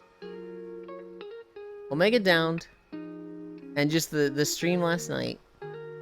Sold a chair to a dude in an Ichiraku shirt. The moment I sold the chair, I messaged Violet. I went and Googled the shirt, and I was like, Violet just sold a chair to a dude in this shirt. Dad told me to be worried about him. She was like, lol, you're not getting beat up by that guy. She said wearing her Hidden Leaf Village pajamas, and she sent me a picture of her PJs. The annual Core Thumper stream happened yesterday. Death Knight Best Class. Their machinations make you think you spin a dildo around instead of an apple. It's an apple, okay? It's a fucking apple. It's also level 5. You know, I can see the detail, I can see the waxy coat, I can see the sticker, I can see the stem, I can see like the little spots on the red apple and the lighting. Fucking kill me. Orange Ninja Pants. A dick-shaped apple. It's not a dick. It's just an apple. It's a regular apple. Core played her Thumper stream yesterday. Every year she plays Thumper in VR, and she was feeling it yesterday, so she did that. I wish she had done that today. She's planning to play Monster Hunter today, and I can't join her, but Thumper is sick. Do you find that DK image from Priest and Kaku sent to me, Yulind? I will try. It's going to be hard, because I think I've tried to find it on Hentai Foundry again, and it's like too old to be listed anymore. The Koyo Discord theme is insects. Were you here for that, Ants? My friend does a theme for his Discord every month, and this month it's insects. There is a planet, and there's so many things to talk about with this planet. I like bugs. This planet is 20 light years away from Earth, so pretty fucking far, but at the same time in the scope of the universe, not that far. This planet is called Simp 0136. Who the fuck is out there naming all these plants Simp? This is the 136th Simp. Like, ain't that where Cairo is from? No, this planet's way too cool. Well, it has a silly name. The planet itself is fucking rad as shit. It is covered in storms and aurora borealises. It literally has, like, imagine the rings of Saturn, but like it's an aurora, and there's 6 of them. There's just 6 red rings going around the planet at all times. Imagine just RDM generated names. Maybe? See, what I was thinking is that it was named by, like, Simon P. Like a guy with P as his last name and Simon as his first name, so it just generated to Simon P. Yuli, did you see my prank? What the? Was it the fucking Steam message or something else? Xbox Planet Simp for that, Sunjuice. Cairo, we're talking about the planet Simp 0136. Check Steam, but not the message. I swear with this guy.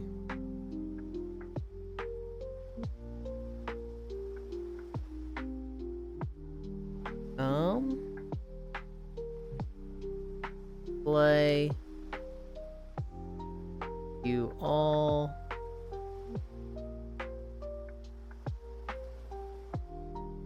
Do notifications unread. Okay, well, this is a bugged notification.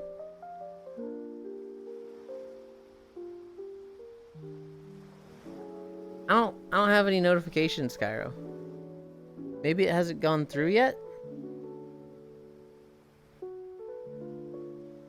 Also, I swear I catch every sickness going around at work, but it passes in a day. I'm gonna be so robust, my empathy off the charts right now. No! Maybe not. My last story in my notes. China. China has, sentenced their former agriculture minister to death. The dude, accepted 38 million US dollars in bribes. And China has been like, yep, this is corruption. You're dead. Goodbye. Which I'm like, damn. Death penalty kind of harsh, but at the same time, you know, he negatively affected millions of lives for his own benefit. Holding politicians accountable. And I'm not saying like China's a perfect place and they hold all their politicians accountable. There's shit in China. But like, I kind of like seeing fucking corruption be held accountable for. I think it was Iceland. Iceland had their banks fail. They had one of their banks fail and lost their retirement savings of like a bunch of people and lost the accounts of a bunch of people. And the owners of that bank, Yulind, China, chill. The owners of that bank went to jail for like 12 years. And the government, instead of just bailing out the bank, they gave that money worth of the savings to the people. So it was like, they documented what everybody lost from that bank. The government paid it out. Which was equivalent to like the government bailing out the bank anyway. Which is like, damn, why don't we do that? China. Yeah. I just put Lagana on pizza. I wonder if it would have given you email notice. Social credit going up. Oh, God. Social credit as a system is fucking scary. I think credit score isn't that much different, and they're both incredibly insidious. And I think I've done the argument of credit score and social credit aren't that much different, and people are like, what the fuck are you talking about? I think they're both dastardly and super evil. Did you use Ligma or Formunda? You're terminally online. A little bit. You operate on social credit? Yeah, to an extent. No, not even an extent. Yeah? You know, we hear the bad stories of social credit. Not that I think there's much good ones. But you know, like, if you criticize the government, you get fired from your job and, you know, you have, like, less rights as a citizen. That shit's horrifying. But social credit, just like, not social credit. Credit score here in the US. It has a lot of horror stories itself. Why don't we do that? Well, simple. My government is like, we're in so much shit, we're gonna have to cut costs on the help for the people. Also, more taxes. Hi, Matoshiro. Yeah. I don't know. The former agriculture minister. How's the sleepyhead? I don't get to sleep today, Mato. Today, we're gonna go play Peak in a little bit. Wednesday is community day. And my friend, he's gonna be hosting Peak, and I'll be there. Live, he is. AO peaking? Yeah, it'll be a big modded lobby, Matoshiro. So there'll be like 15 of us just falling down a mountain. Credit score is in theory a good system, but in practice is just used to reinforce racist generational wealth.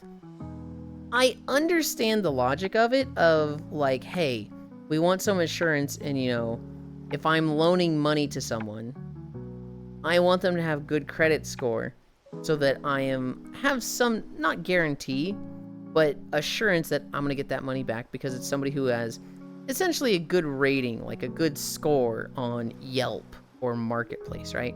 Credit score is like, the banks want you to have a system of, you're going to be good at giving money back, and so I know I'm going to get this money back when I lend it to you. The problem is,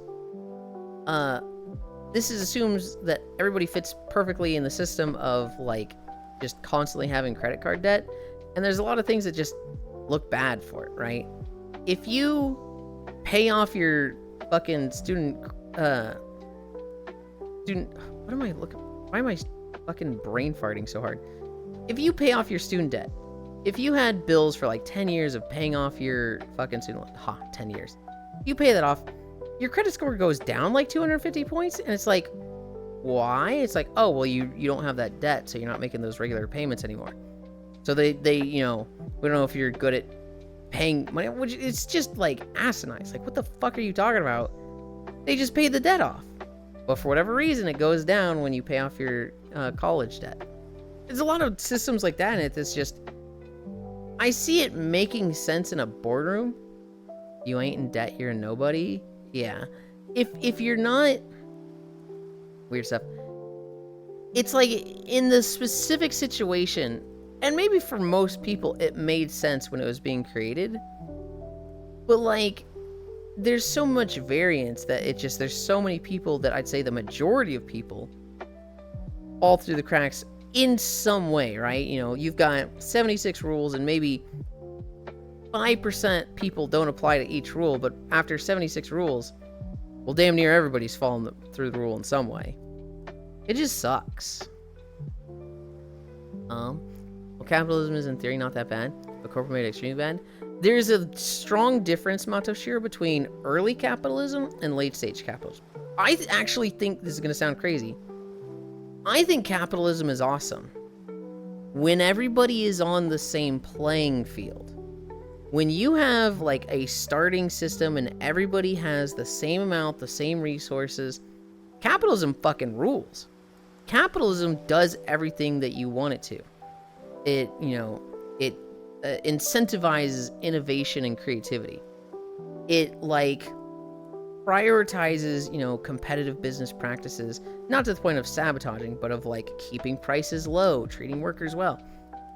In that situation, capitalism is great, and when you have like a starting nation, capitalism really shines. It did for us, well, along with other negative things like slavery. But capitalism is a good system when people are on the same playing field. We're not there.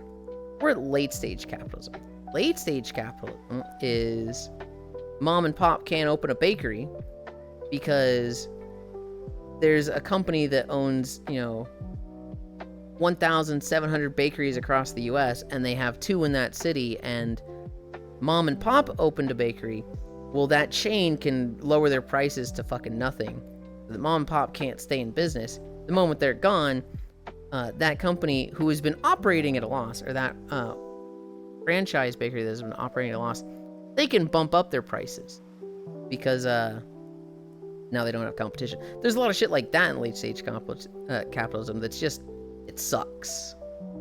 Aren't you scared of utopianism? No inequality, everyone gets paid equally. I don't think I've ever heard the phrase utopianism. I want to look into that. Any idea or concept allowed to run rampant is going to turn to shit eventually? Yo, this Burger King Sunday has Pop Rocks? Hell yeah. Yulind? Oh, is it not a real term? I'm like, Yulind, what the... I read utopianism and I'm like, I'm not gonna say that sounds good because it doesn't to me, but you know, Oku's typically pretty smart with things. I want to look into that before I say, yeah, true. Was that supposed to be an obvious joke and I just fucking missed it? It's communism? Okay, okay. I thought maybe there was a real utopianism. Admittedly, I was thinking of Star Trek right away. You'd be starting a credit count to finance a Freddo. Going debt, you're nobody. True that. Yeah, but that'll never happen. I was denied a payment plan on a mattress because my credit score is neutral? The fuck? Someone on disability is considered less financially stable for credit than someone doing gig work who uses multiple credit cards to refinance their debt. Yeah. Human creativity and curiosity is what encourages innovation and invention. Yes. Yeah, well, yes, but like also succeeding in a business will also spawn a lot of, not spawn, but generate a lot of innovation.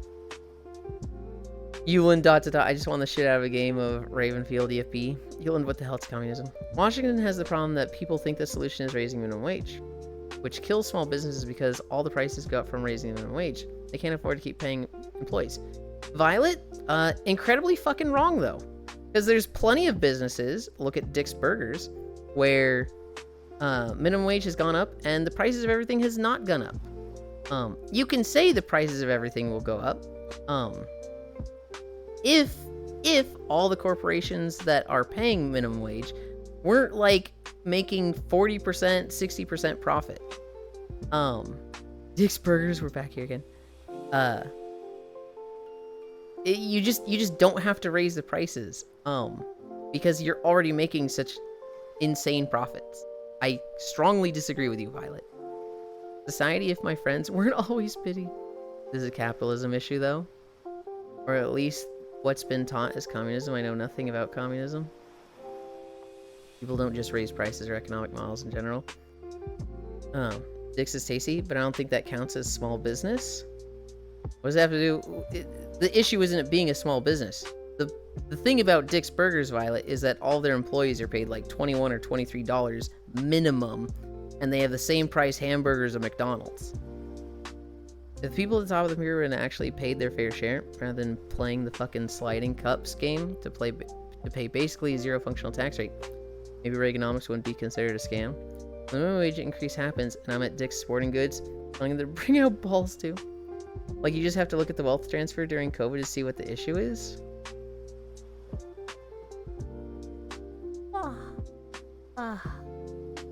It's that small businesses are killed by the wages go and subsequent rise in cost to operate.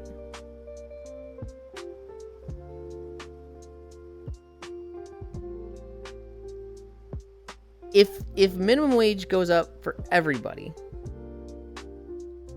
and you have to pay, that's just part of the cost. That goes back to competitive, and the less competitive businesses should fail. That's the whole point of capitalism, is like, if you have too many restaurants in an area, then the less performing restaurants should fail. Minimum wage being crazy low is just like, how do I word this?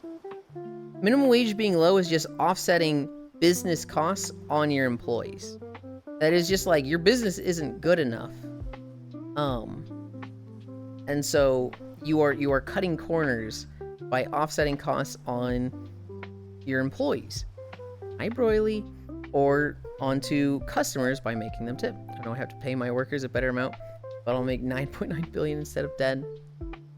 Raise the prices. It's FDR said it. Any company, any business that cannot pay a living wage to its employees doesn't deserve to operate in this country. If you work a full job, you can't pay rent, that is a fucking problem. Minimum wage should absolutely go up. And we've got situations. There we go with the complaint that everything costs too much. There's the cycle. Yeah, but the cycle, Violet, what we're saying is it's not because minimum wage is going up. We're saying it's because companies and corporations are gouging us. Washington is fundamentally broken due to having no state income tax and 10% sales tax. Hi, Freya. Just have to look. That's literally just a trickle down of everyone raising prices. More and more of the pie is just shifting upwards to the top and staying there while everyone else shares, shrinks, and shrinks. Billionaires when their wealth is at risk from being 10.5 billion to 10.4. Also depends on your definition of small business. Washington is fundamentally broken due to having no state income tax. According to the SBA, a small business can have 1,500 employees now. Hi, Yulind, my love. I remember that song of the 90s rap music called Fuck Work by Underworld. It really just always greed, man. Minimum wages has been stagnating, lowering for years. There's plenty of data that just shows work, shows wages, it shows productivity, just they go hand in hand. And then we fucking Reaganomics and just productivity keeps going up and wages just fucking plummeted. We had a golden age and now we have people struggling. You can't pay good wages, your business should fail. I work for a tiny company and have a pretty good rate. My boss busts ass and makes sure we have enough jobs to keep us paid well. The purchasing power of the median worker has utterly plummeted year on year. Top 1% can never have enough. Dude, it's crazy. Because, like, for a long time, there's been Jeff Bezos and Elon Musk just competing to be richest man in the world, right? It was just always these two just going up and up and up, more and more money. And then suddenly just another guy shows up and he's just like, yeah, no, I'm the richest. Just blow those two out of the water. Just, I've got AI stuff, so I win. And it's just like, where is that coming from? Where is he getting all this money? And it's like, oh, the people have less and less. When you just look at the graph of housing prices versus average wage over time, you'll get depressed. Hello? Yeah. Koyo is live. Poverty existing at all lays almost entirely at the feet of the ghouls who have so much money that they could never work a day in 1,000 lifetimes. Koyo is live.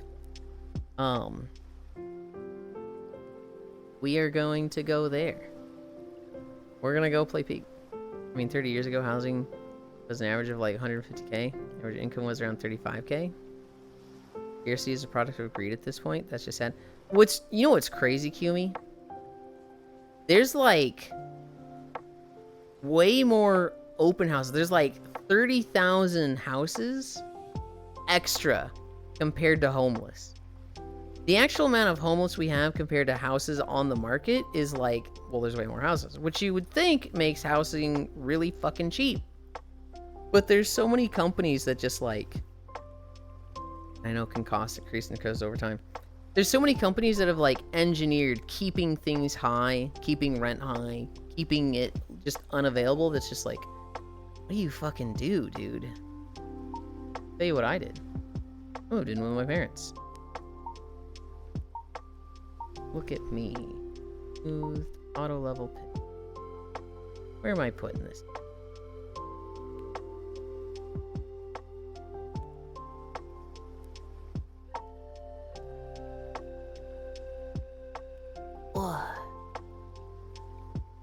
You become the problem. That's just sad. I know cost increases over time. But like, holy shit, most people can barely hit the average income today. You become the problem. Yep, housing surplus. It's become a speculative investment vehicle. Point that keeping lots vacant is more profitable than prices actually fill them. Yep. It is, oh god.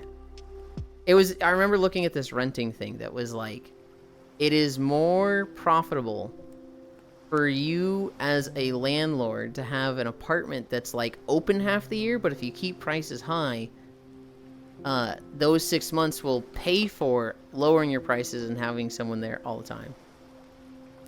Insane. I'm not gonna lie, Violet fucking sent me with that minimum wage comment because the idea that people deserve to live in poverty is so cruel in my eyes. We're going to Koyo. I'm gonna shower and eat, and then we're gonna play Pete. Violet, I love you. I do love you, Violet. Never said that? That is what you said. That's exactly what you said when keep minimum wage low. And if you don't realize it, Flash raid. Aiko. We're gonna go play Peak. I can talk to you more about it off stream. I'm very sassy from it. We're gonna go play Peak. We did 5.5 miles today. Nothing after Peak. I don't think if I have any other announcements. I don't really. Thank you guys for keeping me company.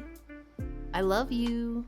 Bye. Well, see you around on the Peak Mountain.